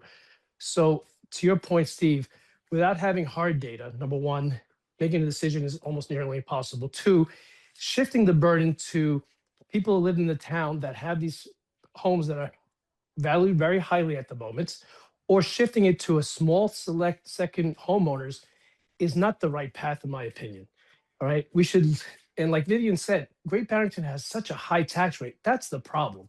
And now shifting it to second homeowners, small population, or people who live in their homes and their high values is not the right path. That's just my opinion. Thank you very much. Thanks, James. Appreciate it.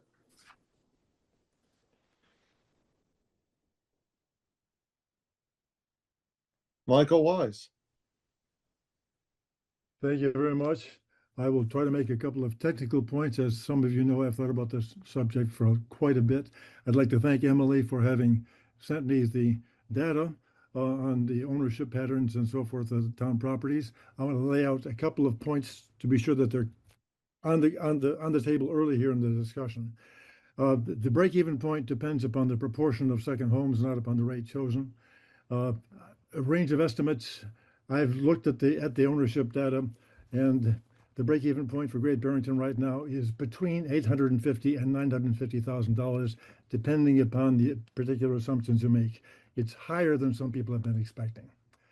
On the rental issue, I congratulate Emily for having noticed the Chapter 59, Section 5O provision, providing for exemption for extending the exemption to rentals on an income basis. The Provincetown fix, which is also a possibility, is, I think, more general than Phil suggested. I think it covers all rentals as long as they are occupied by a 12-month renter. One other technical point, the timeline suggests that the ATM vote is needed to adopt Section 5C. I think that's not correct. As a legal matter, as a prudential matter, it certainly might be. Thank you, Michael.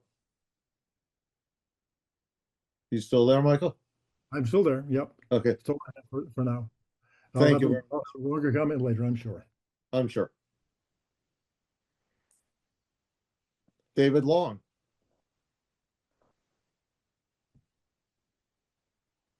Just unmute yourself. There you go. Another Joe. Hi. So name and address, please. 304 North Plain Road, Dave Long. Thank you. First, I just want to sort of try to simplify the way folks look at this. The way it's made more progressive is that it works just like the personal deduction on your 1040. It's like by slicing that bit off of the bottom, it sort of readjusts what the effective tax rate is for that individual. So if your property value is lower, then proportionally the benefit is greater. So it's not really accurate to say that it's not progressive. You guys have already figured out about, and Michael actually brought up that the break-even point is established by the second home thing, and it's part of the calculation, and you can get a pretty good idea of where that lies going in based on the data that you have. And you should talk to Michael because Emily's provided him data to do things like that.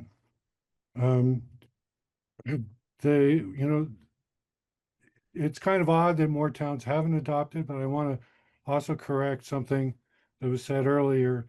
the main reason why it's adopted is because of a disparity in home values. So if you're Gardner, Massachusetts, where it's a relatively tight standard distribution of home values, then the exemption doesn't really make a whole lot of sense.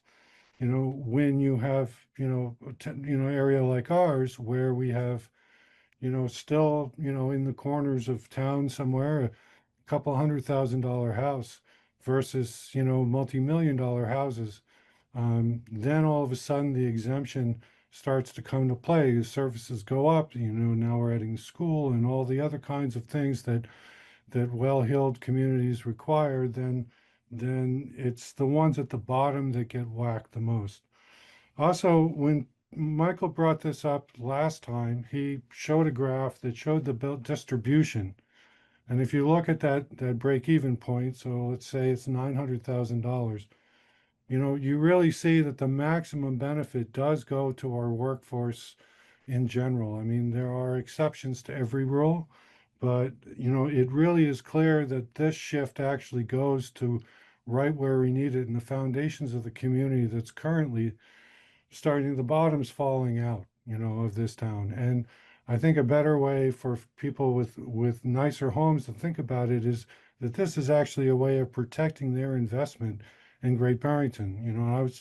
I lived through the 70s. I've seen this town with the bottom out before, and it's not pretty. And we need to do everything we can to rally around the folks that sort of keep everything working. There's another technical issue on the mixed use.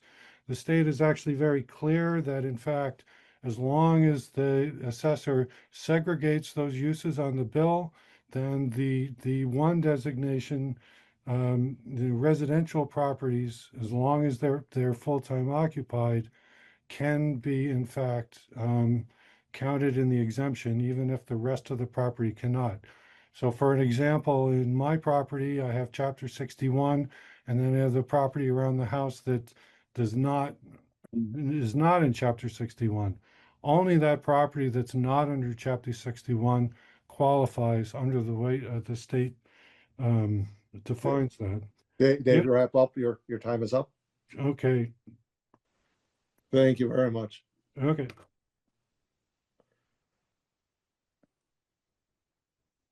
Sharon Shalou. Hi, Sharon Shalo, 13 Thrushwood Lane. So facts and figures are one thing, but personal stories I think are important too. I'm actually surprised we're even having this conversation right now before the new tax bills come out as we start paying the high school bond. The tax calculator that the Yes for whatever it was, monument, told me that the taxes that my husband and I are going to pay are going to go up nearly $1,900 just to pay for that bond. But let me back up a little to say that on the day that we closed on this house, the assessment on our house was increased by 30% over what my husband and I paid for our house. So we took one hit on an extraordinary reassessment over the amount we bought our house for. We're taking another hit on the school bond.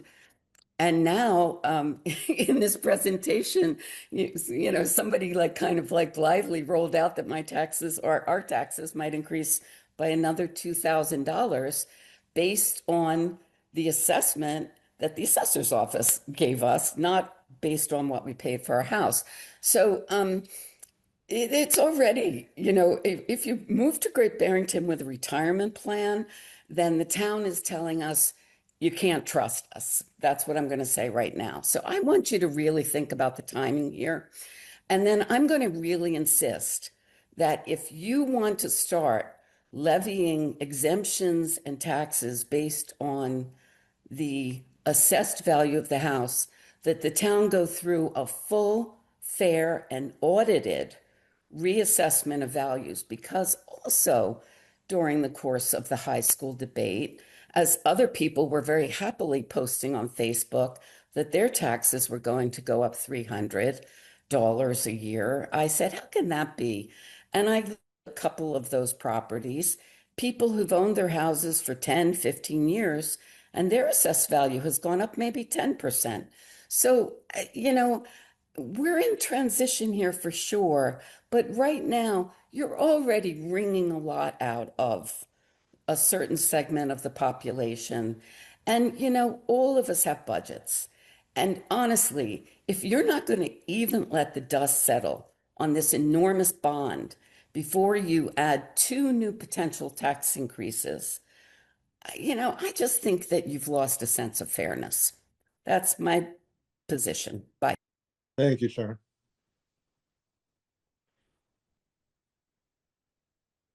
Michelle LeBaire.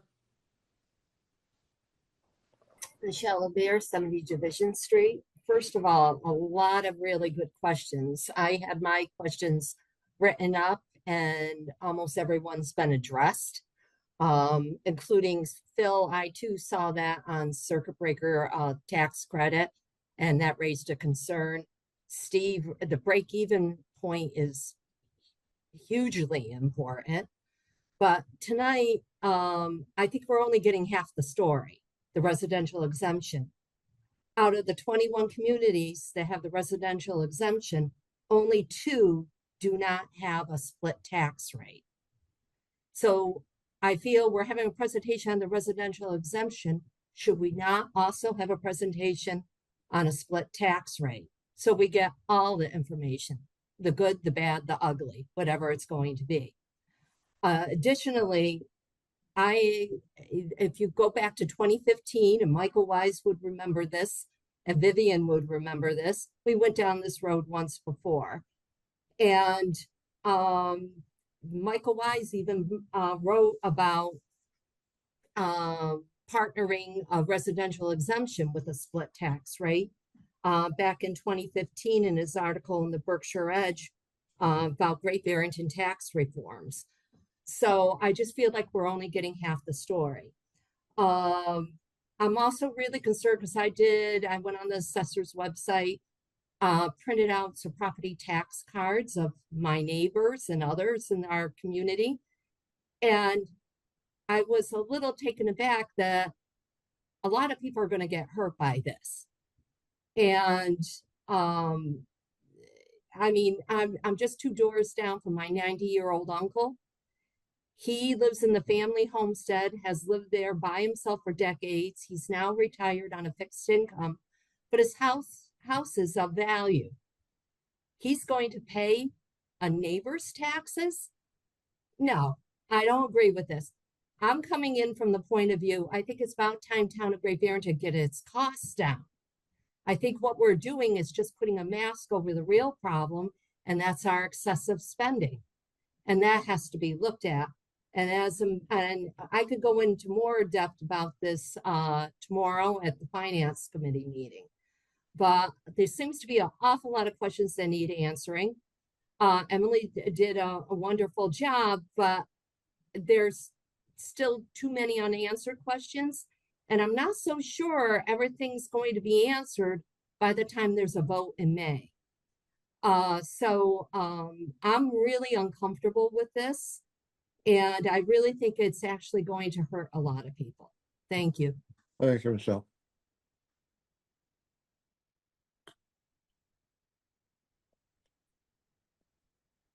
Jonathan Hankin. Okay. First of all, Just state your name and address for the record, please. Hankin, 43 West Plain Road. Thanks, Jonathan. First of all, I found in the presentation, the chart that uses seasonal as one of the columns is very deceptive, because in Great Barrington, that seasonal is going to apply more to Great Barrington residents than it is to seasonal residents. And so I think that's got to be corrected, because it's a selling point, but it's deceptive. In the last year, there were 78 houses sold in Great Barrington. 33 of those below the 569 that was quoted, and 45 above that. We had 10 that sold between 1 and 2 million, and 2 that sold over 2 million. And so I think this is going to have an adverse effect on some rents. And we're already surrounded by towns that have tax rates that are, you know, a third to a half of ours. And it's going to decrease property values in Great Barrington. So I think the tax rate's going to go up regardless of this because of that. Okay, thank you. Thank you, Jonathan. Okay, that's all the hands that are up. I don't see anyone else raising. Emily, thank you very much. You'll be more to come on this. We are not planning to vote on this, and we will take a vote after the seasonal community designation, but there's not a vote on this. It's a vote to continue this and to continue talking. There's a lot of work to be done just because they're both complicated issues. So next is the presentation on the proposed adoption of the seasonal community designation for Chris Rumbold.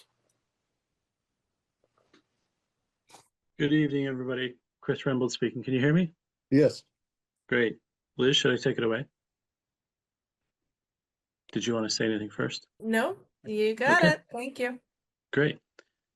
Well, as the select board saw in their package, and as we previously sent out to you on December 10th, the town of Great Barrington was added to the list of communities who are now eligible to be designated as seasonal communities for the Commonwealth.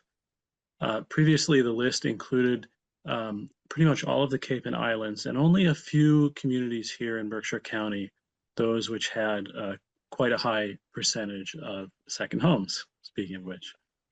Great Barrington did not meet that, and so wasn't in the initial list. However, after additional review and tweaking of the law and of the guidelines, the Commonwealth has issued letters such as we received and named additional communities as eligible.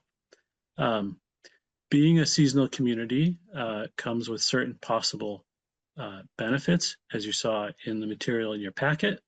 It obligates the town to do certain things under zoning, but it also provides certain benefits, particularly in terms of enabling a town to create new zoning and adopt new tools to help with local workforce, particularly year-round workforce and high housing costs.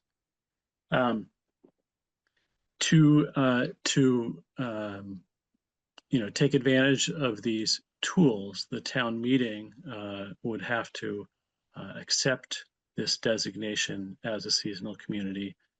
And this tonight is our way of putting it in front of you, putting the idea in front of you in the hopes of seeing this on the town meeting warrant for voters to consider in May.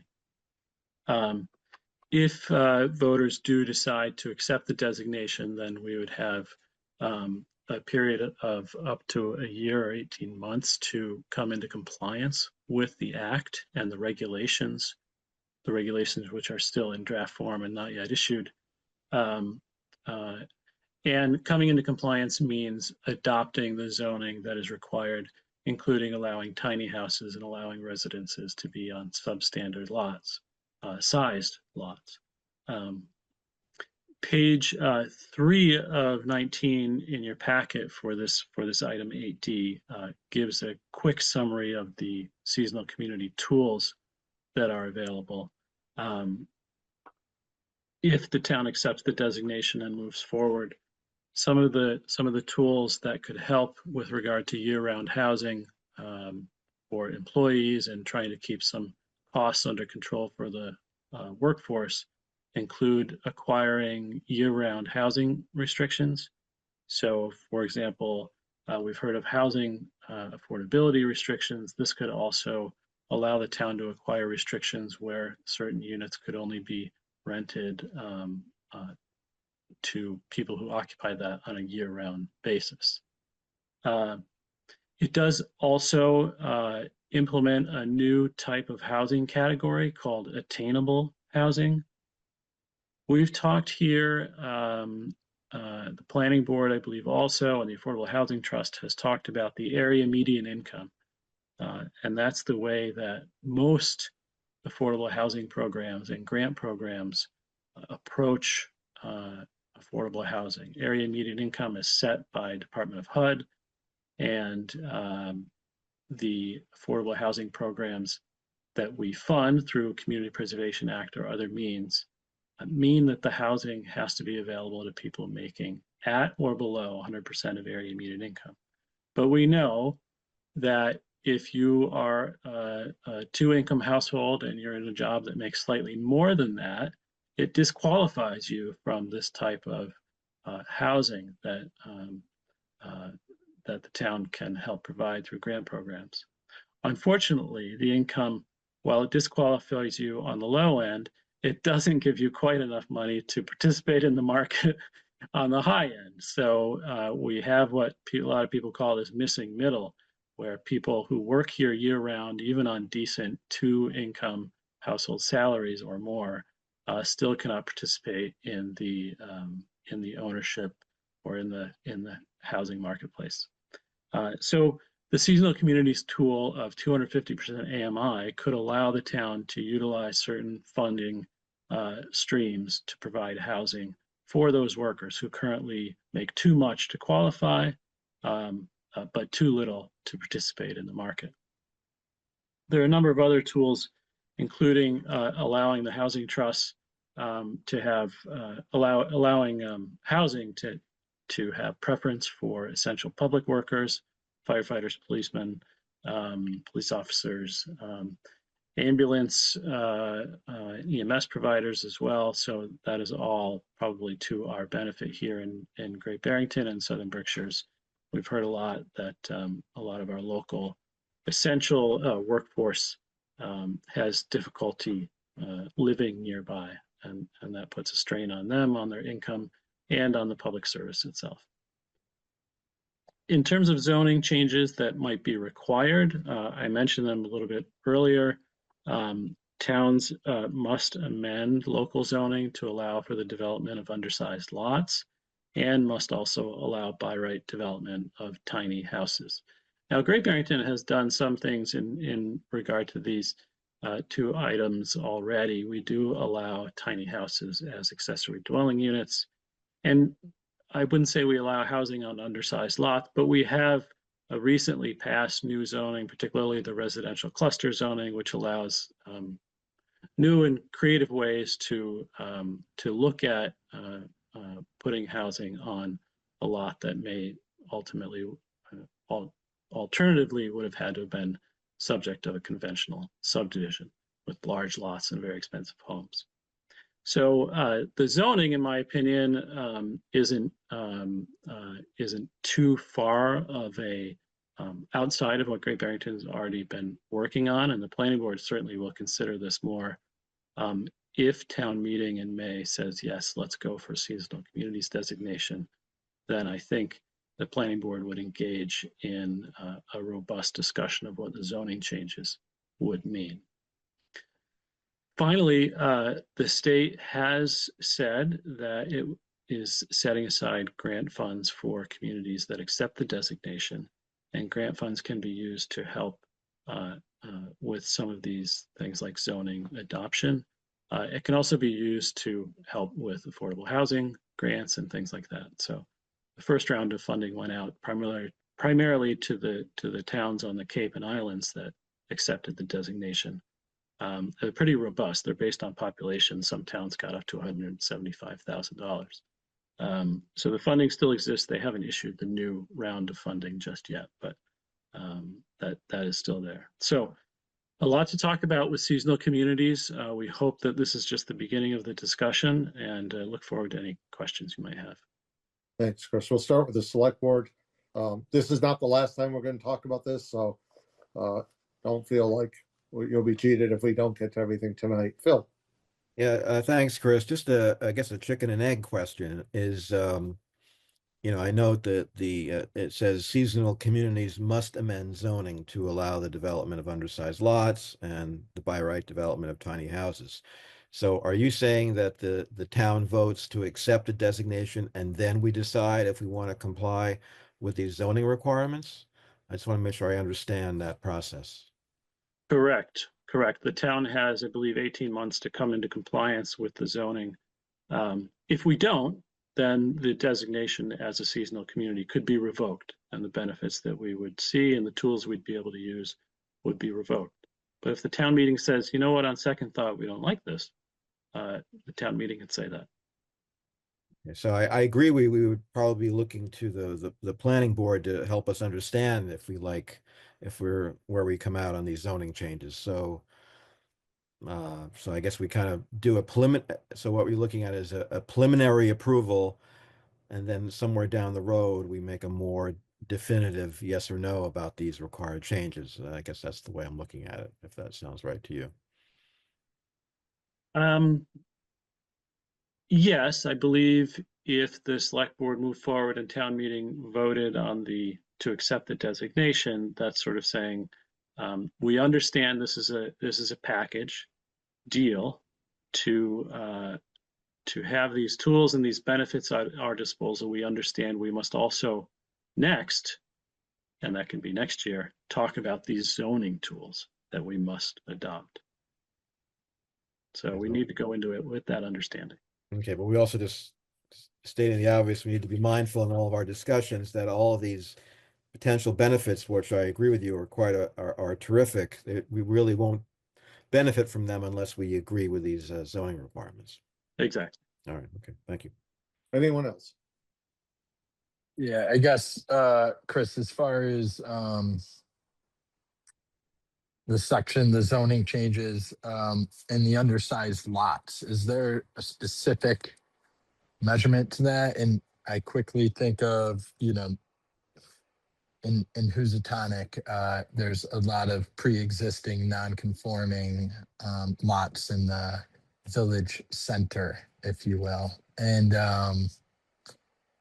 I wasn't sure if there's like a calculation of lot size when we're talking about that, or is that something the planning board will map out? And I guess, what is an undersized lot, right? That all has to be predetermined. Yeah, that all has to be discussed. The state has said that we have to be talking about residential zones.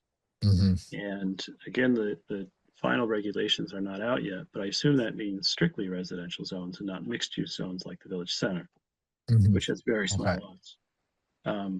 So as you may remember, our residential zones vary in size from 5,000 square foot lots, 6,500 square foot lots, to quarter acre lots, to acre lots, to 2 acre lots. So it's most likely focused on the areas where there is the potential for a sewer hookup, because the smaller lot that you're on, the ability to have a septic system on that lot gets less and less viable.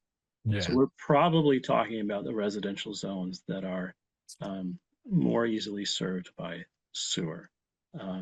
Again, this is still to be determined, and that would be part of the planning board's process. Yeah. Anyone else? Any public comment? Questions?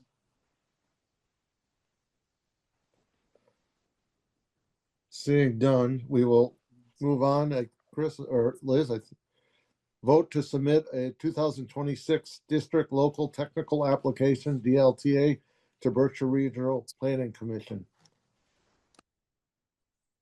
Sure. Thank you again. Let me go back 1 second, because we were going to take, I'm sorry, Chris.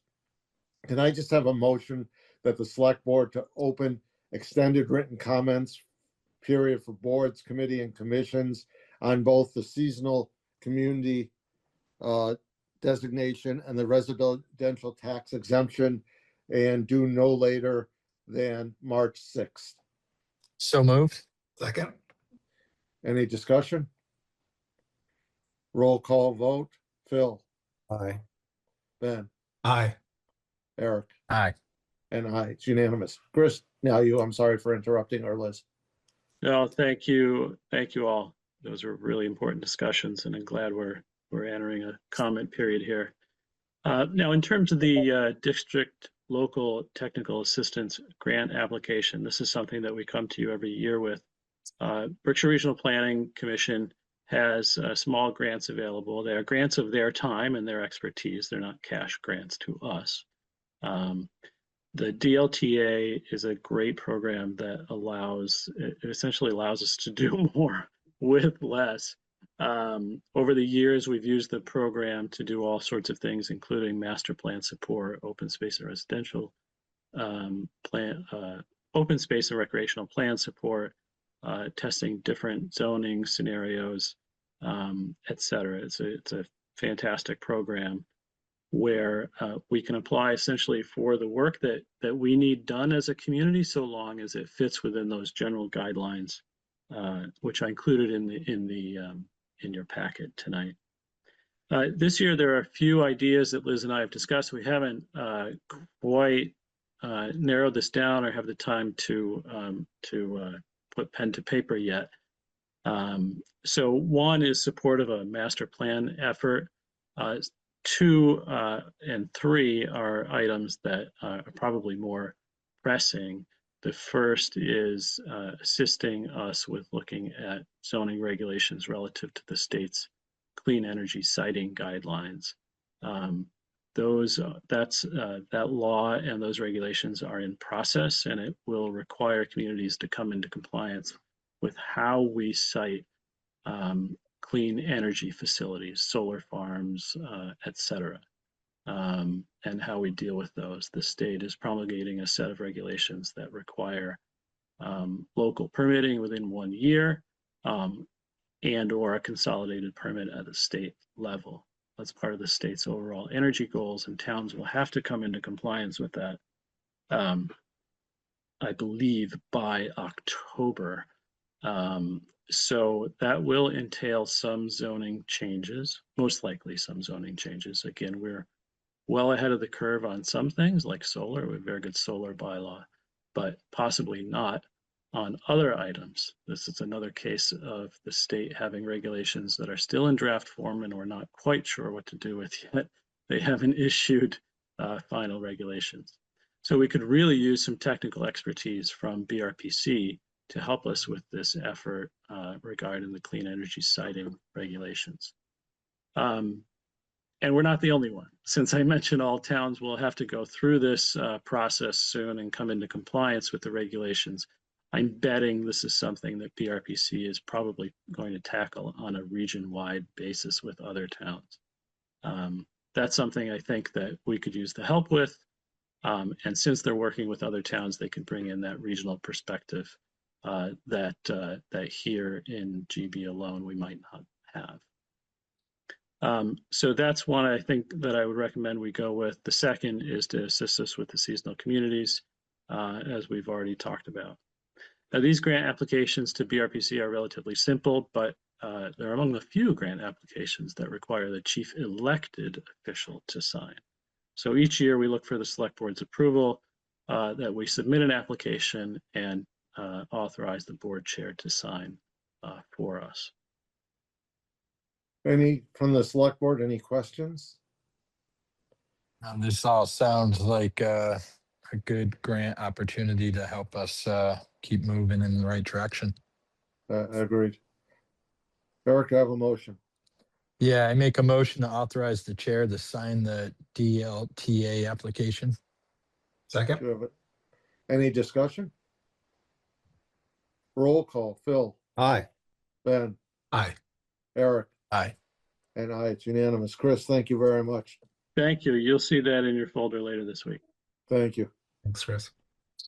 Next is an update on town roads and bridges from Department of Public Works Superintendent Joe Everdale. Good evening again. Just take a few quick minutes here and focus on some bridges, give you an update on those and answer any questions you have, and if you're looking for anything on roads. State Road Bridge, as you all know, we had a 25% design hearing in November. The design with Mass Highway is proceeding. We had a utility meeting this past week, and the current goal of Mass Highway is to advertise that for construction in the spring of 2027. Now, this is a bridge that is state-owned and will be state reconstructed. So that's the basic status of that one.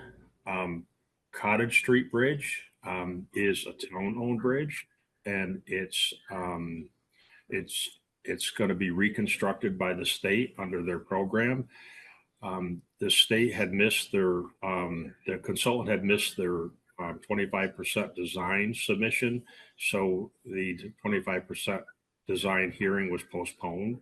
Mass DOT and their consultants are actively working on it, on the 25% plans. 2 weeks ago, we had a utility meeting on that bridge, and there is a plan for all utilities moving forward. There is no date on the 25% design hearing, nor is there a date on when they're advertising it. I suspect we will be hearing on that in the next few months. One that's near and dear to all our hearts, Brookside Road Bridge. There's two elements happening here. There's a temporary bridge that is being done by the town, and then a permanent bridge that will eventually be done by Mass Highway. Currently, we have our design plans ready for submission for the state Mass DOT's Chapter 85 review, which is a requirement of all bridges. That will hopefully go in the next 2 weeks. We have currently submitted to Conservation Commission, Endangered Species, and National Heritage are all submitted. Conservation meeting is the first of maybe a couple, is scheduled for Wednesday of this week. Intentions are to, if all goes well with the Chapter 85 review, is to advertise the temporary bridge in the March timeframe, with intentions to go into construction in April. The goal of the temporary bridge would be have it open by fall. Again, there's quite a few things leading up to that and a lot of hurdles we got to go through, but that's the plan. Mass Highway, the next step of that bridge is Mass Highway to install a permanent bridge after the temporary is in place. They're in the pre-25% design phase right now. We've all heard how the governor has initiated some bridge advancements, so we don't know how this will affect this bridge, but it may help push it along. There's no date on the 25% design hearing, but the bid advertisement goal of Mass DOT is May of 2030. One thing I would ask everybody to keep in mind that when we currently have pedestrian and access across the bridge, there'll be a short period of time when the temporary bridge is being constructed, there'll be no access. While the temporary bridge is in place, there will be clearly access, but during the temporary bridge and permanent bridge, there will be no access across that bridge currently. So it may be something that the board and the town manager want to consider reaching out to Mass DOT and seeing if there's a way that we can facilitate some temporary crossing during the construction of the new bridge. Division Street over the Housatonic River. Mass DOT is nearing 100% design. The intentions of that is to be out to bid in June of 2027 for construction. And again, when we're in construction, they will take out the temporary bridge. We'll have no bridge there for a period of time while the new bridge is being constructed. Joe, hi, it's Chris. I think the intention is to bid it in June or July 2026. Oh, you're correct. Yep, July 2026. That's June. I think the date is June 27, 2026. Just on other bridges, we are in design for some rehabilitation on Williams River. Division Street over Williams River. There's a little bit of rehab work that's done there. with intentions to put money in the budget this year. Chapter 85 review should be submitted in the next couple months and ready for construction this year if we so deem to fund it. We are also working on Hurlburt Road right behind that.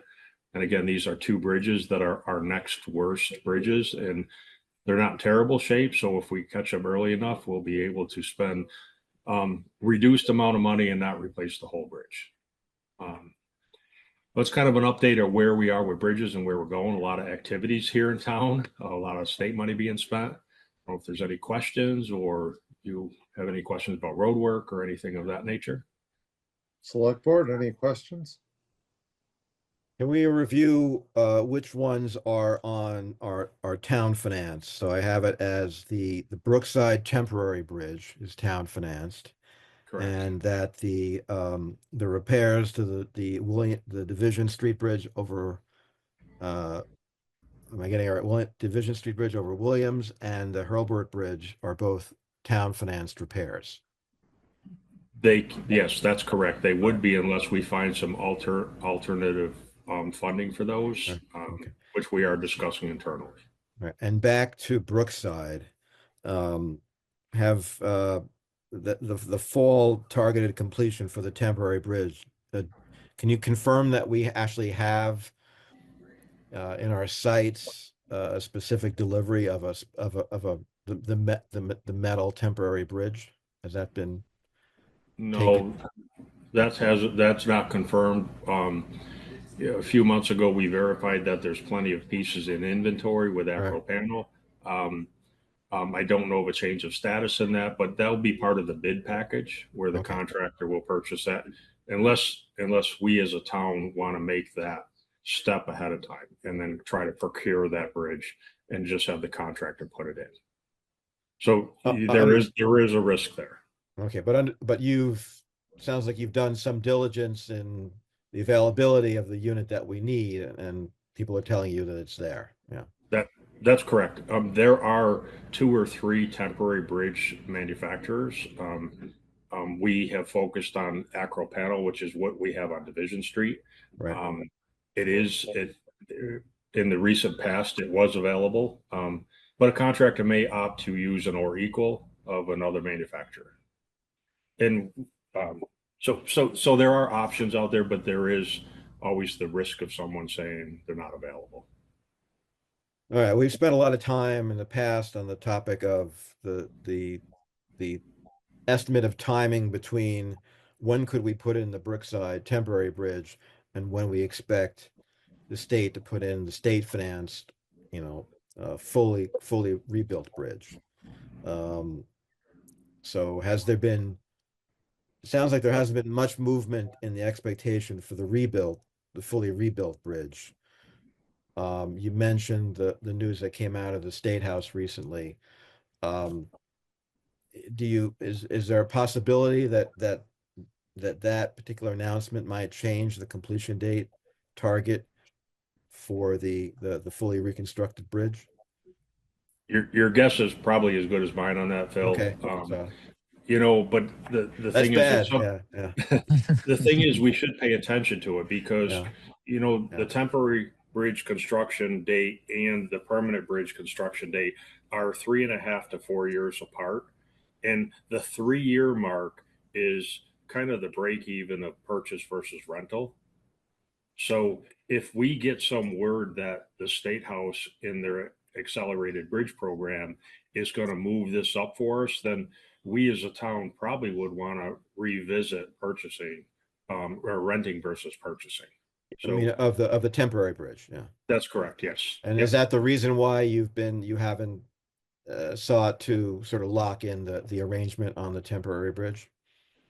No, the thought process was that it would be put in. Typically, these are put in the responsibility of the contractor, just to reduce risk on the owner's behalf. Because if we turn around and purchase a bridge and expect a contractor to put it in, if there's a missing part, the risk ends up on us. So we as a team should think about that and talk about that as we're coming closer to doing some procurement here, to best think out the path for us of less risk.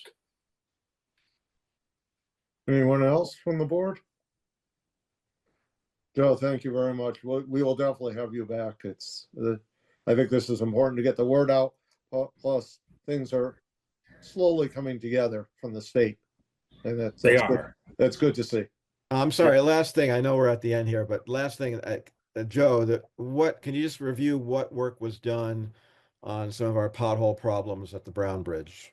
I think that was done relatively recently. Yeah, so ownership of the Brown Bridge is not the town of Great Barrington. Some dimension before the south side of the bridge is where transfer ownership comes up. The state has repaired those patches twice. Unfortunately, the nature of cold patch is if there's wet roads and water and hydraulic pressure from tires, cold patch tends not to last. There are different techniques that can be done, which I have talked to the state about, but at this point, they seem to be wanting to just keep chasing it with cold patch. So we need to chase them down when we have these potholes. Right? Unfortunately, or if we end up turning around and doing it, then obviously we take ownership and risk and liability, right, which I'm sure we don't want to do that. Okay, okay, okay. Thank you. Yes, sir. Joe, thanks, Joe. Yeah, really appreciate it, Joe. Okay, citizen speak time.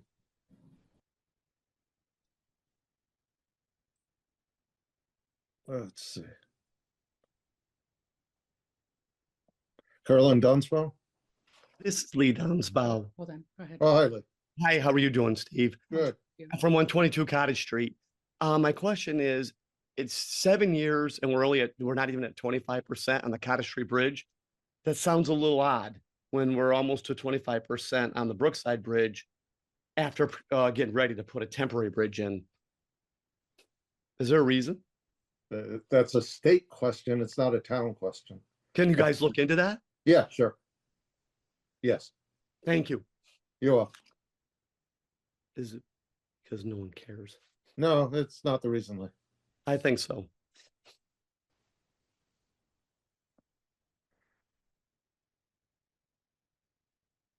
James?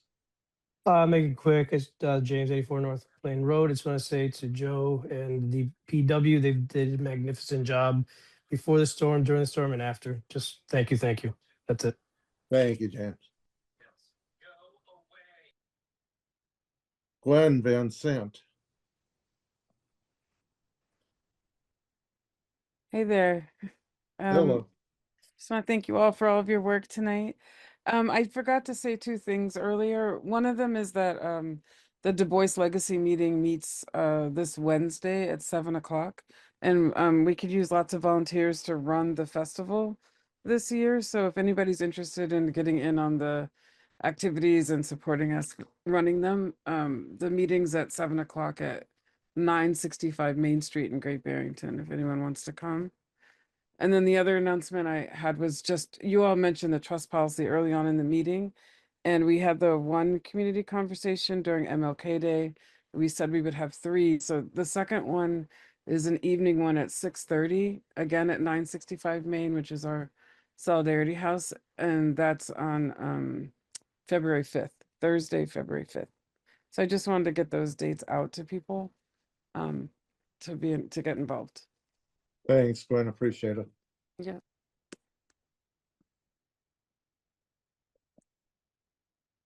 John Breasted?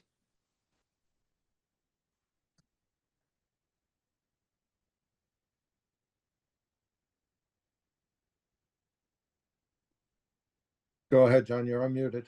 Can you hear me? Yes. Okay. I'm again wanting to say something about the revision of the 2017 trust policy. I sent all 5 selectmen and town manager Hartsgrove a fairly detailed letter dated a week ago today.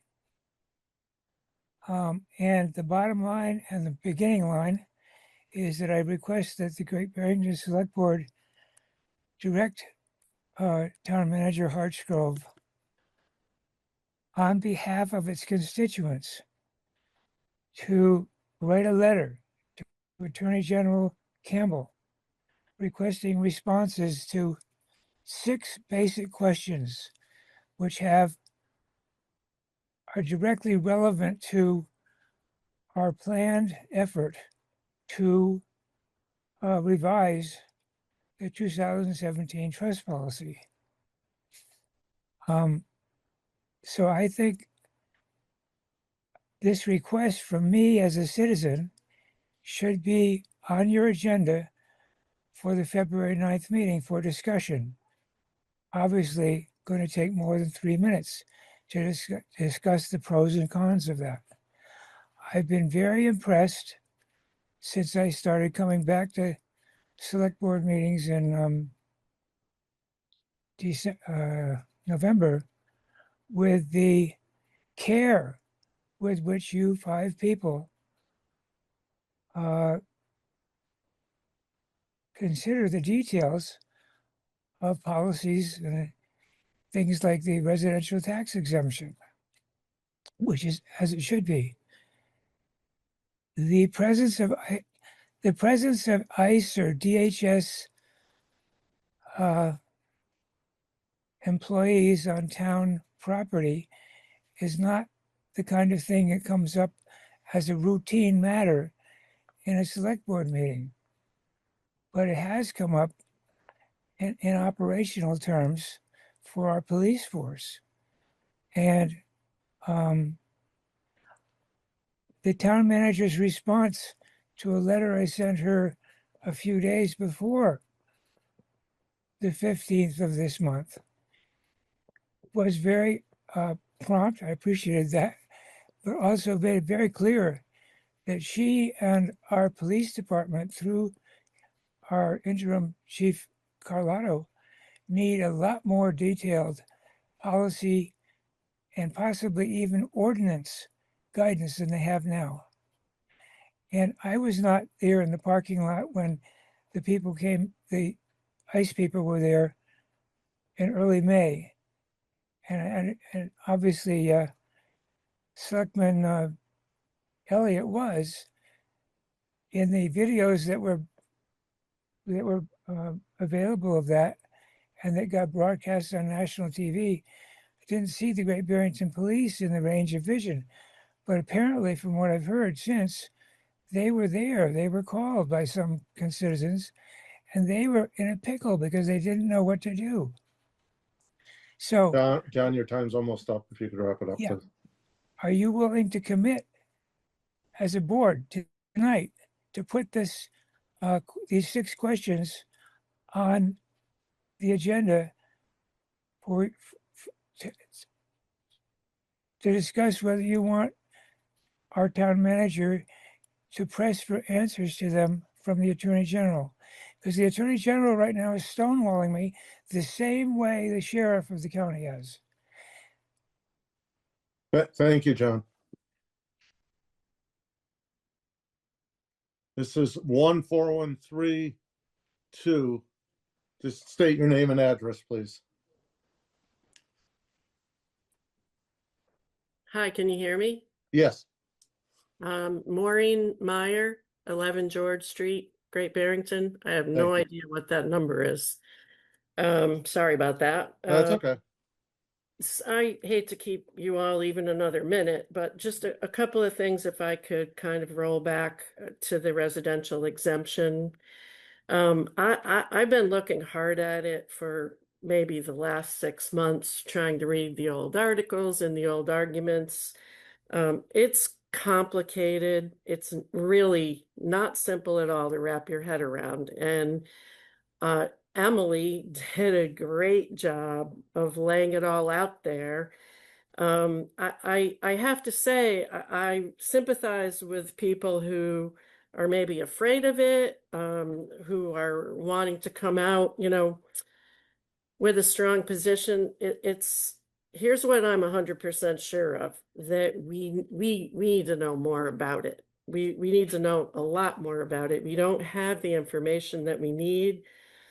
I also know that we are not up against a deadline.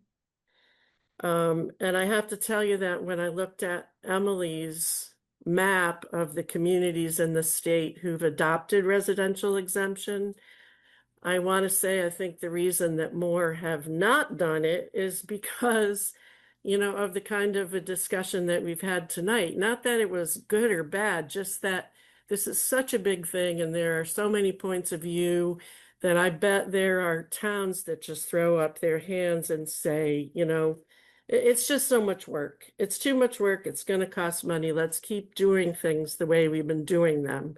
But I have to say, I really think that this is an idea it's worth looking at for us as a town, in particular, if we're committed to ongoing affordability at every level, for all the different kinds of people who live here, who have different valued properties.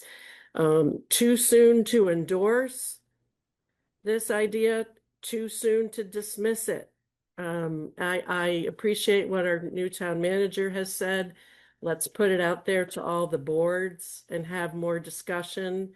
But this I'm 100% sure about. I hope I'm not wrong. I do think we're a town that cares about just making it work for everybody here.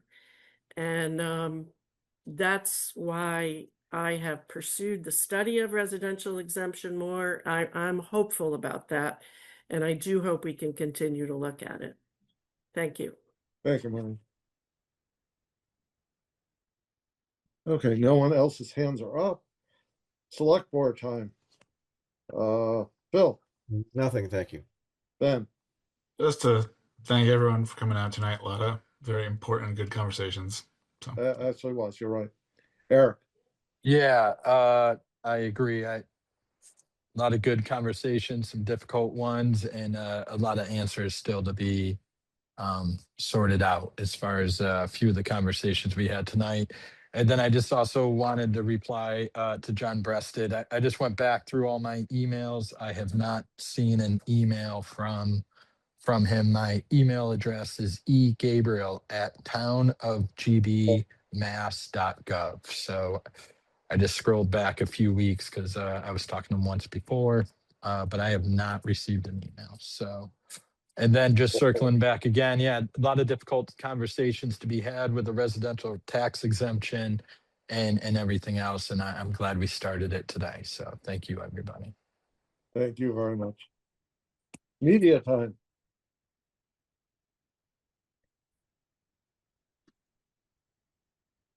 Saying none, by unanimous consent, we are adjourned. Thank you, everyone, for a really good meeting. Thank you.